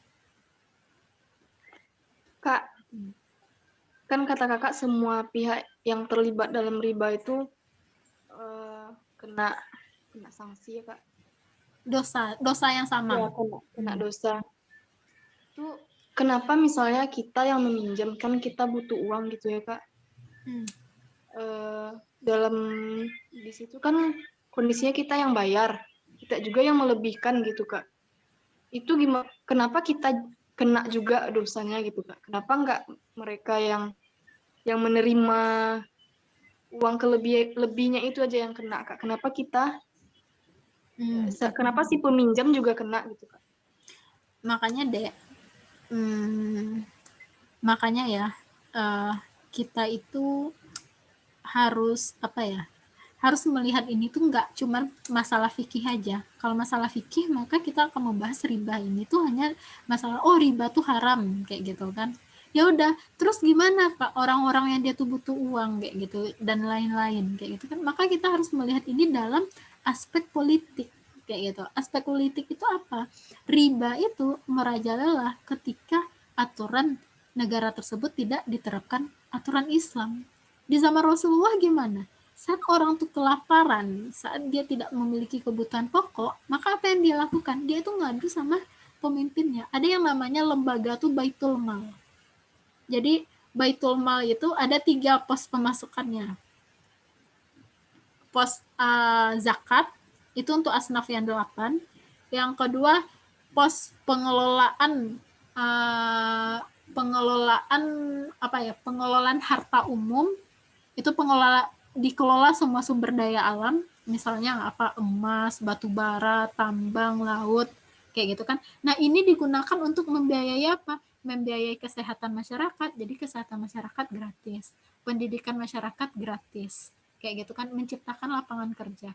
Terus nanti juga ada yang namanya haraj. Artinya apa adik-adik? Kas negara yang menerapkan aturan Islam itu stabil dan sehat. Sehingga apa? Sehingga masyarakat yang ada di dalamnya itu pun juga berada dalam kondisi sehat. Jadi nggak ada pengangguran, kayak gitu kan. Kalau ada pengangguran mereka bisa minta sama pemimpinnya. Setelah itu kalau harganya naik Kak, harga kebutuhan pokok naik Kak, kayak gitu. Nggak ada, karena kita pakai sistem uangnya itu adalah dinar. Dinar itu harganya stabil. Habis itu apa lagi? Biaya kesehatan Kak. Kalau sekarang kan biaya sakit aja kita mahal kan. Pendidikan aja mahal. Di dalam Islam itu tuh dijamin dan digratiskan oleh negara. Makanya ketika benar-benar ada yang susah hidupnya di dalam negara Islam, bahkan ketika dia mencuri, kayak gitu kan, yang ditanya pertama tuh apa? Pemimpinnya. Gitu. Maka kalau misalnya yang ngutang-ngutang, kalau sekarang tuh orang ngutang karena apa? Ya karena sembako mahal, pendidikan mahal, kesehatan mahal, lapangan pekerjaan enggak ada. Akhirnya misalnya mereka ngutang kan. Ya karena kesempitan hidup tadi, akhirnya mereka ngutang. Ngutangnya sama siapa? Ya sama lembaga-lembaga ribawi tadi. Kayak gitu. Nah, artinya apa? Kenapa kata Rahmi tadi orang yang kita yang minjam, kita yang susah kan Kak, habis itu kita juga ngasih, kenapa kita berdosa aja? Karena kita tuh memberi apa ya? Memberi kesempatan yang luas pada orang-orang yang melakukan riba. Misal gini, kalau misalnya semua orang itu nggak mau dia minjam ke bank karena dia takut riba, bangkrut nggak bank deh? Bangkrut. Tapi karena masih ada, ya udahlah pinjam, akhirnya dia semena-mena. Di bunga awalnya tuh misalnya nggak ada orang yang mau minjam ke bank, kenapa? Karena dia tuh riba. Ya bangkrut. Akhirnya apa? Yang rentenir dan yang lain-lain tuh dia bakal mati bisnisnya. Dia tidak akan menjadikan uang itu sebagai bisnis. Tapi karena ada ketidaktegasan dari diri orang ini kayak gitu kan, maka akhirnya apa? Akhirnya mereka tuh semena-mena di bunganya 1%. Habis itu makin banyak orang minjam kan 2%. Makin banyak lagi kan 3%. Kayak gitu kan. Jadi dia makin senang. Kenapa? Karena kalian tuh butuh sama saya. Kayak gitu. Paham nggak? Nah, itulah yang terjadi. Gimana cara menghapuskannya, Kak? Itu nggak bakal bisa kalau tidak pakai aturan Islam. Negara aja pakai riba kok. Tapi, kayak gitu kan, kita nggak berbicara orang lain. Kita nggak berbicara negara. Kita berbicara diri kita. Usahakanlah terhindar dari riba. Diri kita dan keluarga kita. Kalau udah terlanjur, apa yang dilakukan, Kak? Gitu kan, selesaikanlah dengan cepat. Kalau misalnya mau diskusi lagi nanti sama kakak soal riba, itu bisa, karena ada orang yang dia tuh udah terjerat sama utang udah ratusan juta, akhirnya dia mau menyelesaikan ribanya karena dia hijrah, akhirnya dia membayar yang pokok aja, dia nggak membayar yang bunganya. Coba nanti di Instagram adik-adik follow Xbank Indonesia. Yang follow nggak Xbank Indonesia? Ini IG-nya apa sih? Nanti minta lah IG-nya satu-satu ya, biar kita bisa itu share-share, karena di IG juga banyak yang itu ya Dek Rahmi ya. Meskipun dia itu pihak yang minjam, dia butuh, habis itu dia juga membayar, kenapa dia juga dosa Kak, kayak gitu kan. Karena memang itu hadis dalilnya Al-Baqarah ayat 175, yang berdosa itu adalah yang meminjamkan, yang dipinjam, yang menuliskan, yang menjadi saksi, kayak gitu. Semuanya tuh berdosa. Karena kalau misalnya orang ini dia nggak mau minjam, ya pada akhirnya kan bisnis riba itu nggak berjalan kan. Kan karena ada peminjam, makanya yang dipinjam makin semena-mena kan. Kayak gitu deh. Kak, Ya, Rami tuh udah terlanjur Kak. Gini Kak, karena waktu itu kan abang ipar Rami itu kan minjam. Karena lagi ada musibah waktu itu Kak. Jadi dia udah nggak bisa minjam pakai namanya gitu Kak. Pakai nick dia udah nggak bisa minjam. Jadi dia minta Rahmi untuk pakai nama dulu, pakai nama buat minjam di BRI. Dan itu udah Rahmi mau waktu itu Kak, karena emang mendesak. Dan Rahmi pikir ya boleh ya, karena nggak itu ya. Nah berarti kan sebenarnya kan waktu itu Rahmi nggak tahu kayak gitu kan. Sekarang karena Rahmi udah tahu kayak gitu kan, maka hal yang harus Rahmi lakukan adalah untuk menyelesaikan masalah ini. Bagaimana secepatnya abang tersebut melunasi utangnya kayak gitu. Tapi dia nggak mampu Kak, jelasin sama dia dosa riba. Sekarang kan Rahmi ngerinya karena Rahmi tahu dosanya riba, karena Rahmi tahu ancaman Allah terkait riba kan, kayak gitu kan. Coba liatin sama dia ancaman. Bisa jadi nanti karena Rahmi udah mau menyelesaikan riba, dia setelah mendengar-dengar dalil tersebut dia juga mau menyelesaikan riba, maka kalian bisa diskusi gimana cara nutupin utang nih kayak gitu kan. Dan gimana caranya yang kita tutupin itu cuma pokoknya aja ada deh. Jadi di dalam sistem bank itu, kalau misalnya kita nggak bayar berapa kali berturut-turut tuh, akhirnya dia minta sama kita, yaudah deh bayar aja pokoknya. Nah saat itulah baru kita bayar pokoknya. Temuin orang bank tersebut, saya nggak bisa bayar, saya nggak sanggup bayar bunganya, saya cuma bisa bayar pokoknya. Nah orang tersebut dibandingin rugi sama sekali, akhirnya dia izinkan bayar pokoknya aja kayak gitu. Nah itu tentu harus ada niat dari Rahmi dan niat dari abang tersebut untuk menyelesaikan perkara riba. Berarti disinilah tugas Rahmi untuk cari-cari dalilnya dan meyakinkan abang tersebut kayak gitu. Itu kan setiap usaha Rahmi tersebut itu adalah ibadah. Maksudnya tuh dinilai sama Allah ini gimana kesungguhan orang tersebut untuk terikat dengan hukum syara. Karena kakak bilang tadi, terikat dengan hukum syara itu kesannya mudah, tapi sebenarnya itu susah kayak gitu. Nah kayak gitu deh. Untuk kedepannya kayak gitu kan, tugas kita ketika ada satu hal yang kita nggak tahu hukumnya, kita nggak boleh ngerjain. Kita cari dulu aturannya. Misal Rahmi nanti ada orang bilang, Rahmi pakailah asuransi ini, Rahmi carilah ini. Rahmi nggak tahu hukumnya kan, Rahmi cari hukumnya dulu kayak gitu. Apapun lah itu, termasuk dalam perkara ibadah ya kayak gitu, harus dicari tahu. Karena itu kita melakukan sesuatu tuh harus pakai ilmu. Nah itu ya adik-adik ya, berarti kan poin dari kajian kita pada hari ini adalah bagaimana 24 jam kita itu terikat dengan aturan Allah kayak gitu, sehingga kita harus mempelajari syariat-syariat Islam dari hal sekecil apapun. Ada lagi deh Rahmi yang mau ditanyakan, Uuf yang mau ditanyakan? Rahmi nanti bisa lihat terkait dengan permasalahan koperasi tadi, bisa cari di YouTube juga bisa, banyak hukum koperasi atau terkait masalah sama abang tadi ya, itu aja deh. Rahmi harus benar-benar yakinkan diri Rahmi. Dari mana cara Rahmi yakin? Berarti Rahmi harus banyak dengar kajian tentang bahaya riba, ancaman riba, terus Rahmi share sama abang tersebut. Kalau abang tersebut dia sampai sama beliau hidayahnya, maka kalian bakal berdiskusi gimana langkah selanjutnya untuk mengakhiri dosa riba ini. Kayak gitu deh. Kalau Rahmi udah berusaha semampunya, Rahmi udah yakin itu tuh dosa, Rahmi udah dakwahin dia, Rahmi udah bujuk dia nggak mau, kayak gitu kan, berarti itu pertanggungjawaban dia sama Allah lagi, kayak gitu. Tugas Rahmi kan menyampaikan, kayak gitu. Ada lagi deh pertanyaannya?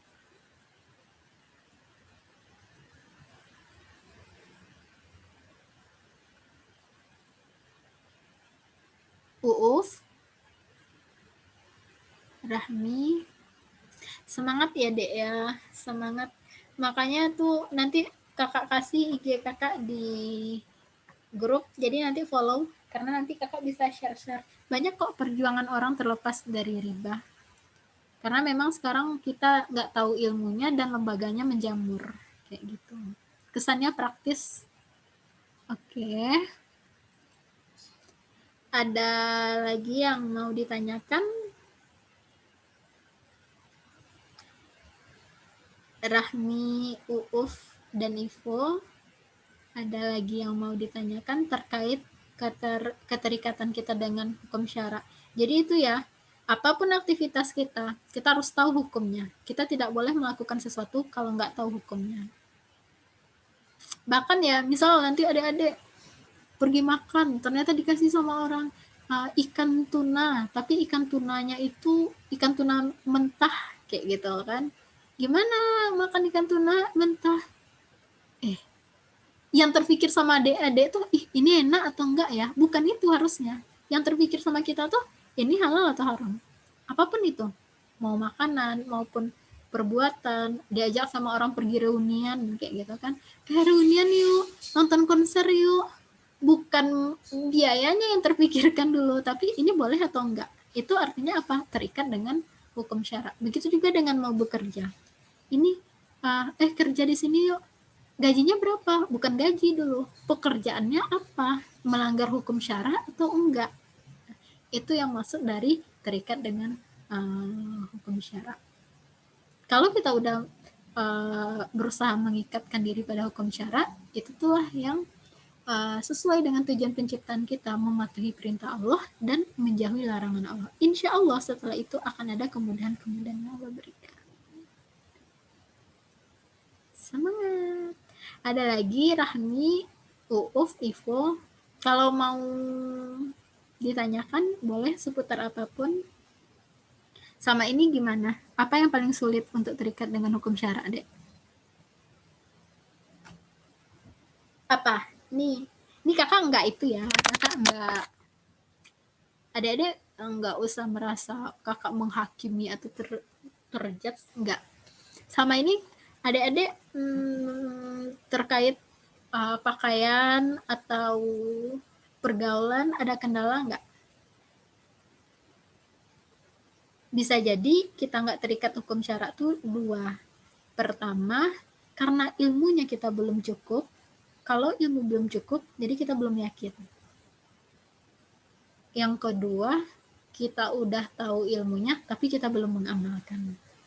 Kalau ilmunya belum cukup, berarti kita benar-benar harus cari-cari tahu sampai kita yakin, kayak gitu kan, sehingga taat sama Allah secara sempurna. Kalau misalnya kita udah tahu kayak itu tapi belum mengamalkan, berarti kita ingat lagi tujuan hidup kita apa, nanti pertanggungjawabannya sama Allah apa, kayak gitu. Jadi gimana? Terkait pakaian, pergaulan, atau yang lain-lain ada kendala nggak? Atau ada yang mau ditanyain? Nggak apa-apa. Kakak dulu juga pakaian syar'i itu juga lama kok. Maksudnya itu kayak bener-bener harus diyakinin diri. Tapi bukan berarti kakak menolak ya. Tapi kayak, oh iya. Ya, pergaulan semua itu berproses. Tapi jangan sampai semakin banyak tahu, semakin berat, yaudahlah nggak usah ngaji.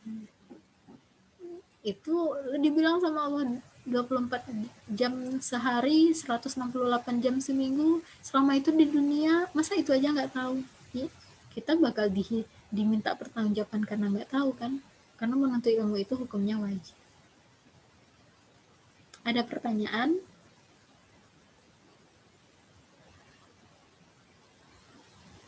Pelan-pelan ya kita amalkan. Mau bertanya? Kalau sih apa kak nggak bertanya, cuman kalau lebih berat mengamalkan hukum syara tuh di pakaian gitu. Oh, yang susahnya?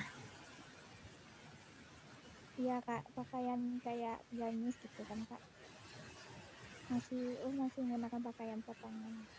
Oke, masalahnya kenapa? Karena belum yakin sama dalilnya atau karena keterbatasan gamisnya? Keterbatasan juga, terus kalau udah keburu-buru udah lupa gitu kak. Iya. Berarti itu pertama pakai kerudung pernah nggak lupa dek keluar? Kalau kerudung adalah ada pakai, Kak. Nah, posisinya sama. Gamis atau jilbab, himar itu posisinya tuh sama. Nggak, gini, membahas terkait dengan hukum syara, nggak ada satu hukum yang lebih tinggi dari hukum lain. Misal, hubungan dengan Allah misalnya, ngaji, zakat, itu lebih utama dibandingkan hubungan dengan diri sendiri menutup aurat. Enggak. Wajib ya wajib. Jadi sama semua. Sama juga dengan misalnya tuh berzakat, zakat, puasa, sholat, menutup aurat, habis itu menjauhi riba, habis itu mengkaji Islam, itu hukumnya wajib dan itu setara semuanya. Paham nggak dek? Meskipun sholat itu nanti tiang agama ya, tetapi semuanya tuh setara. Jadi kita nggak boleh milih, ya udah saya sholat, saya ngaji, tapi saya nggak bisa menutup aurat. Maka kita termasuk orang-orang yang dikecam sama Allah dalam surat Al-Baqarah ayat 80. Apakah engkau mengambil sebagian hukumku dan meninggalkan yang lain? Maka celakalah kamu. Kayak gitu. Kita nggak boleh milih-milih. Kalau wajib ya udah kerjaan wajib semua. Kalau haram tinggalin semua. Kayak gitu kan. Maka terkait dengan pakai himar pun, pakai gamis, posisinya tuh sama. Kos kaki satu lagi. Sama. Tapi karena kita hidup di masyarakat yang sudah terbiasa, kayak gitu kan, akhirnya kita terpapar, terpengaruh. Jadi kita kalau nggak pakai kerudung, kita merasa berdosa. Kalau kita nggak pakai gamis dan kaos kaki, kita berasa baik-baik aja. Padahal sebenarnya sama. Makanya kita kembalikan hukum itu tuh pada hukum Allah, bukan pada persepsi yang ada di tengah-tengah masyarakat kita. Dan gimana caranya, Kak? Karena kita udah terbiasa di masyarakat kayak gitu, maka kita memang harus bangun kebiasaan itu. Kebiasaan-kebiasaan, oh ya, gamis wajib. Berarti taruh tuh dekat pintu keluar. Kemana kita yang sering lupa? Kakak dulu juga, hujan kan? Pakai mukena aja keluar tuh. Tapi kakak waktu itu tinggal kayak di Wisma kan, kayak di Rubin. Langsung dibilang sama teman kakak, itu tuh nggak pakai gamis. Kan kakak merasa menutup aurat kan? Tetapi menutup aurat itu berbeda dengan berpakaian syar'i. Kalau pakai training itu menutup aurat juga kok. Pakai celana kulot juga menutup aurat kok. Pakai rok juga menutup aurat kok. Legging juga menutup aurat. Pakai jeans juga menutup aurat. Celana rok juga menutup aurat. Tapi apa batasannya? Padahal Allah itu adalah Allah itu ketika menurunkan hukum benar-benar detail. Allah tuh nggak pernah nggak detail loh dek. Waktu puasa detail. Dari fajar, apa ciri-ciri fajar? Kayak gitu kan. Waktu berbuka jelas detailnya. Perkara riba 1 dirham jelas detailnya. Masa perkara pakaian Allah nggak detail?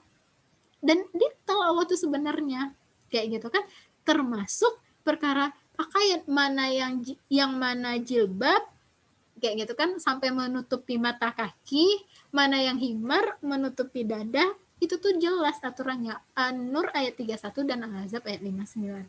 Nah, berarti kita harus yakinin diri tuh. Dan itulah prosesnya. Kalau kakak dulu juga sekali dengar langsung paham, enggak. Kakak juga terus-terus kak kaji, kakak tanya, kak pikirkan, kak baca buku ini. Akhirnya sampai kakak yakin, kayak gitu kan, barulah kakak pakai yang namanya jilbab. Bahkan, kayak gitu kan, kalau misalnya kita nggak punya gamis, kita wajib untuk meminjam. Wajib ya kita yang meminjam. Nggak boleh, masa minjam-minjam gamis? Ya, kita kan takut dibilang sama orang, masa iya minjam-minjam gamis kayak gitu kan. Berarti kita mikirin pendapat orang, bukan mikirin pendapat Allah. Misal Rahmi atau Ivo sholat, waktu sholat mau masuk, udah mau habis lagi, tapi mukena nggak ada, pakaian kalian nggak memungkinkan buat sholat, apa yang bakal adik-adik lakukan? Di masjid nih misalnya nggak ada, terus ada nampak orang yang nggak dikenal, dia habis sholat, terus dia udah lipat mukenanya, apa yang bakal adik bilang? Kak, boleh pinjam enggak kak mukenanya? Kakak kapai, kakak buru-buru, sebentar ya kak, mau mini ya kak, dibandingkan nggak sholat. Kayak gitu kan kita. Kenapa kita melakukan itu? Karena kita tahu sholat tuh wajib. Harusnya jilbab juga kayak gitu. Kita oh nggak punya jilbab kayak gitu kan, nggak punya gamis kayak gitu kan, tapi kita tuh tahu wajib kayak gitu kan, berarti kita akan mengusahakan apakah misalnya kita nabung, apakah kita minjam atau gimana pun kayak gitu. Yang penting apa? Yang penting kita keluar sesuai dengan syariat Allah. Kayak gitu. Kayak gitu ya. Uuf di mana tinggalnya di Batu Sangkar? Kalau di Batu Sangkar, di belakang Akbar, Kak. Oh, di belakang Akbar. Iya. Soalnya kakak juga banyak sih. Kakak alhamdulillah gamis kakak banyak kayak gitu. Biasanya kakak kalau misalnya nggak ada gamis, biasanya kakak tuh selalu kakak pinjamin. Jadi siapa yang nggak pakai gamis, pakai aja gamis kakak sampai nanti misalnya dia mampu, dia beli, habis itu nanti yang itu bisa dipinjamin lagi ke adik-adik lain. Soalnya kan kalau mahasiswa kan kita beli baju itu kan juga nabung juga ya dek ya. Jadi kakak alhamdulillah gamis kakak banyak kayak gitu. Nantilah kakak bilang sama Kak Indah kalau misalnya badan kita tuh sama kayak gitu. Nah, kewajiban kenapa kakak mau kayak gitu kan? Karena kewajiban kita juga. Misal orang yang nggak mau minjam mukena tadi, enggak, aku buru-buru. Akhirnya dia keluar dari masjid. Dia biarkan orang yang mau minjam mukenanya nggak sholat. Berarti dia juga berdosa. Dia juga bakal minta pertanggungjawaban sama Allah. Harusnya dia apa? Tunggu orang tuh sholat. Berarti meminjamkan gamis sama orang lain juga kewajiban. Kita yang nggak punya gamis wajib meminjamkan, yang punya wajib untuk meminjamkan. Dalilnya ada nggak? Ada. Kalau misalnya ingat sama Uni Indah, sabda Rasulullah sama Asma kalau kakak nggak salah, ketika hari raya Idul Fitri, baik bagi wanita yang haid itu disuruh untuk keluar. Terus dibilang sama Asma, ya Rasulullah, bagaimana dengan mereka yang tidak memiliki jilbab kayak gitu kan? Terus dibilang sama Rasulullah, apakah saudaranya memiliki jilbab? Iya kayak gitu kan, maka pinjamkanlah, maka meminjamkan saudara kita itu jilbab itu hukumnya juga wajib, menolong dalam ketaatan kayak gitu. Jadi yakinin betul hukumnya dulu. Kalau udah yakin kayak gitu kan, baru nanti kakak pinjamkan, karena yang penting itu adalah keyakinan kita kayak gitu. Ada dulu teman kakak yang dia tuh punya gamis tuh cuma 2 apa 3 kayak gitu, terus diulang-ulang terus, padahal dia kuliah aktif waktu itu kayak gitu. Dan ada juga yang gamisnya tuh nggak cantik-cantik, biasa-biasa aja gamis. Yang penting sama dia apa? Menutup aurat, bukan modis. Kayak gitu. Oh iya. Oke, nanti diskusi sama Kak Indah ya. Ivo gimana, Vo? Apa yang mau Ivo tanyain? Ini Kak, Ivo mau nanya Kak, apakah kalau kita memakai rok dan baju gitu Kak, walaupun bajunya longgar, apakah itu tetap bukan, apakah itu berdosa atau haram gitu Kak? Oke. Itu yang belum kita tahu Kak. Kak. Kasih Kak. Oke. Kakak menjawab sesuai keyakinan kakak ya, sepemahaman kakak dan apa yang kakak pelajari kayak gitu kan. Oke Kak. Terkait dengan pakaian, makanya Kak bilang tadi, Allah itu detail. Dalam hal apapun Allah tuh nggak pernah nggak detail. Kalau misalnya di Al-Quran terlalu luas, maka dijelaskan sama Rasulullah melalui hadis kayak gitu. Kalau nggak ijma ulama. Maka pakaian syar'i wanita itu ada 2. An-Nur ayat 31 itu khimar yang menutupi dada. Yang kedua Al-Azab ayat 59 jilbab, dan julurkanlah jilbabmu ke seluruh tubuh. Sekarang yang menjadi pertanyaan tuh, jilbab itu apa? Kayak gitu. Berhubung kita nggak bisa bahasa Arab, kalau adik-adik tahu bahasa Arab tuh misalnya tuh kalau bahasa Indonesia, dia datang. Adik-adik pasti bingung, siapa dia, kata Kak Putri ini nih, kayak gitu. Apakah dia itu laki-laki, apakah dia itu perempuan? Kalau bahasa Arab gimana, Dek? Kan jelas ya, ada anta, ada anti, ada antum. Ya kan? Laki-laki perempuannya tuh jelas. Satu laki-laki, satu perempuan, beda. 2 laki-laki, 2 perempuan, beda. 1 laki-laki, 1 perempuan, beda. Detail bahasa Arab tuh. Maka kalau misalnya tahu definisi jilbab, kita kembalikanlah ke kamus bahasa Arab. Kayak gitu. kepada pendapat-pendapat ulama yang memahami bahasa Arab. Nah, jilbab menurut para ulama, kayak gitu kan, kakak ada PPT-nya, kakak nggak hafal ya, tetapi yang kakak ingat, kata Ibnu Katsir, jilbab itu adalah pakaian yang berbentuk terowongan, yang kalau pensil tuh dijatuhkan dari atas, maka itu jatuh ke bawah. Ada yang bilang pakaian tanpa sekat. Pertanyaannya sekarang, apakah pakaian yang kita kenakan itu udah berbentuk terowongan? Dia tuh satu kesatuan, kayak gitu. Apakah dia tanpa sekat? Apakah dia sudah memenuhi hal tersebut? Kayak gitu kan. Kalau dia memenuhi hal tersebut, maka dia itu dikatakan dengan jilbab. Misalnya gimana, Kak? Misalnya zaman Rasulullah itu dia nggak pakai gamis. Zaman Rasulullah itu ketika turun aturan jilbab, maka dia pakai mihna ya. Mihna itu kan pakaian dalam rumah ya.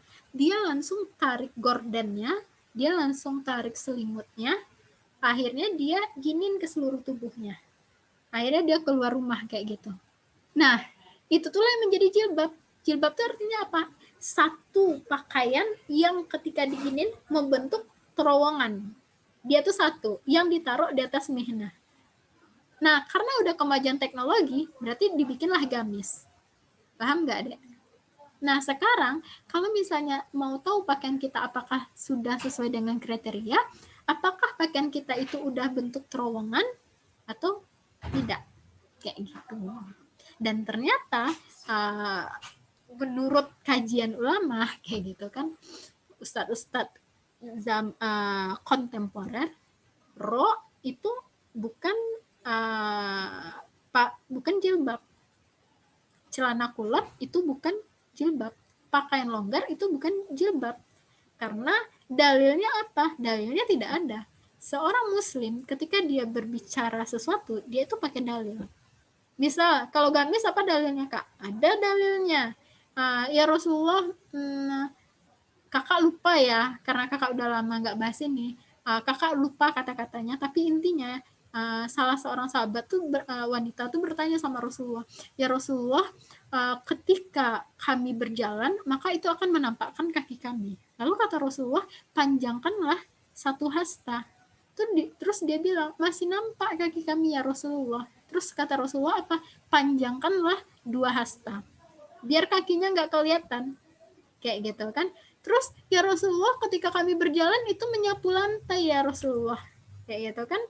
Apakah ya kami ketika lewat genangan air, jilbab kami menjadi kotor ya Rasulullah. Terus apa dibilang sama Rasulullah? Debu jalan selanjutnya akan mensucikan debu jalan sebelumnya. Kan jelas ya hadisnya Rasulullah. Oh, batasannya tuh lewat mata kaki, 1 hasta atau 2 hasta.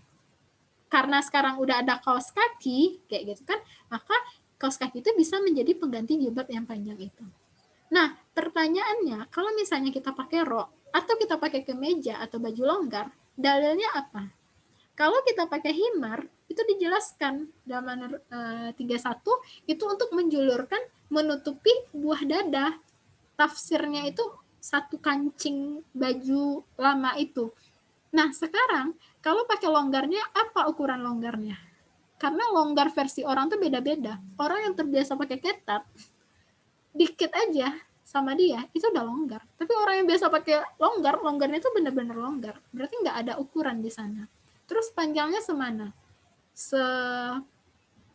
Menutupi pantat, sepaha, selutut, sebetis, nggak ada. Kayak gitu. Kalau misalnya tunik, bilang tunik itu pakaian syar'i, nggak ada dalilnya sebetis, nggak ada dalilnya selutut, nggak ada seitu. Kayak gitu. Nah, jadi itu, Dek. Jadi, kembalikan semuanya itu pada dalil. Itu yang kakak pahami. Kayak gitu. Kalau misalnya adik-adik berpendapat lain, berarti adik-adik harus merujuk pada dalil yang sama. Maksudnya pada dalil juga, kayak gitu. Bukan berdasarkan logikanya. Kayak gitu. Itu Ivo.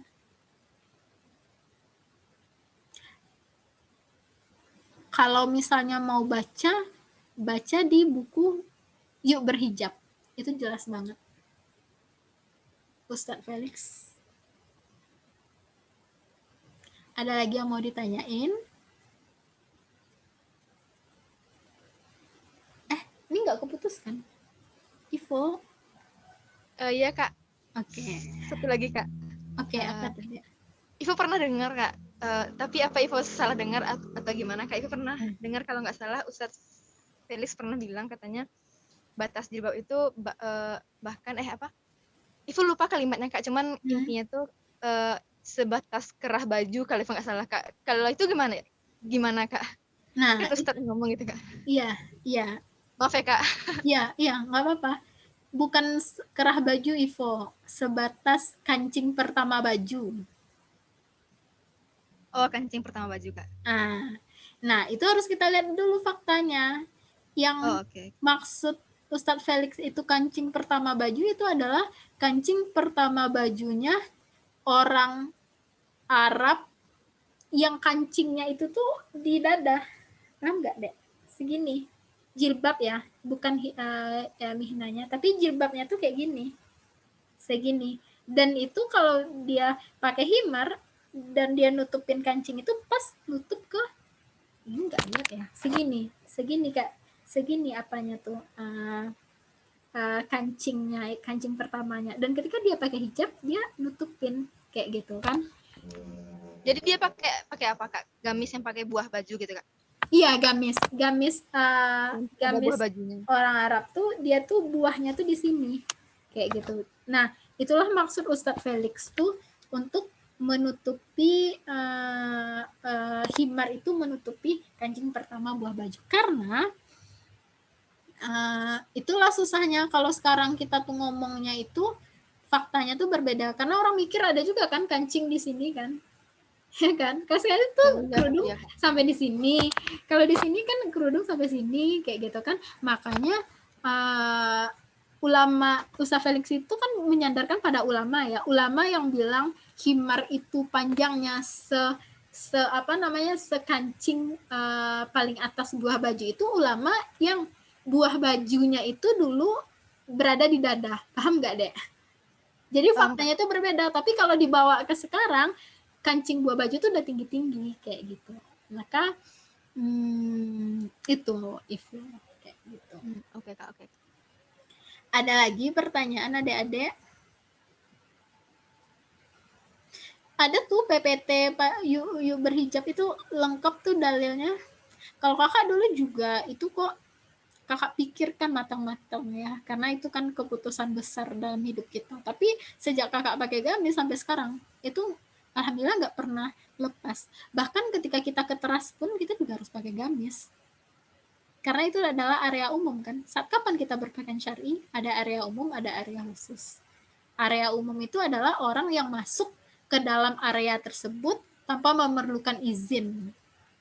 Apa contohnya? Sekolah, pasar, kantor-kantor, jalan raya, teras rumah kita kadang orang masuk-masuk aja. Nah, terus misalnya kalau kos kita lobinya teras kos, kayak gitu kan, berarti itu pakai pakaian syar'i. Kayak gitu. Kalau area khusus, area yang ketika orang tuh masuk harus minta izin. Ada lagi pertanyaan, Dek? Oke, nggak ada. Baik, kita cukupkan. Berarti itu ya, Dek ya. Kesannya untuk taat pada syariat Allah, mematuhi perintah Allah dan menjauhi larangan Allah itu mudah. Padahal sebenarnya ketika kita coba untuk praktekkan, pasti akan ada aja gangguan-gangguannya, pasti ada aja goda-godaannya. Tapi yang terpenting adalah ketika fokus kita itu adalah mendapatkan ridhonya Allah, Allah suka atau enggak dengan pilihan kita, maka ujian-ujian yang tadi itu akan terasa ringan dan kita berusaha untuk menghilangkan ujiannya, bukan bersikap tidak menerapkan aturan Islam, syariat Islam itu. Baiklah, mungkin itu aja kajian kita pada siang hari ini. Kakak mohon maaf apabila ada kesalahan. Semoga apa yang kakak sampaikan itu bermanfaat bagi diri kakak, teramalkan bagi diri kakak dan adik-adik semuanya. Baiklah, kita tutup halqah kita dengan istighfar 3 kali dan doa penutup majelis.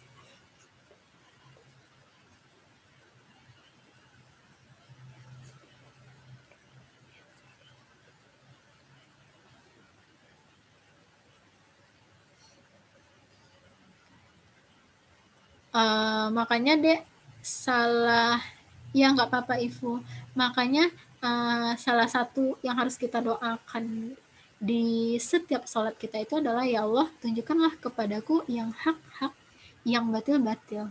Ya Allah jernihkanlah hatiku, jernihkanlah pemikiran aku sehingga ketika ada kebenaran itu aku mudah untuk menerima dan mengamalkannya kayak gitu. Maka ketika adik-adik berdoa hal tersebut terus berdoa supaya dipertemukan dengan orang-orang baik yang selalu mengistiqomahkan, ketika ada satu perintah Allah kayak gitu kan, adik-adik bakal mudah untuk menerimanya.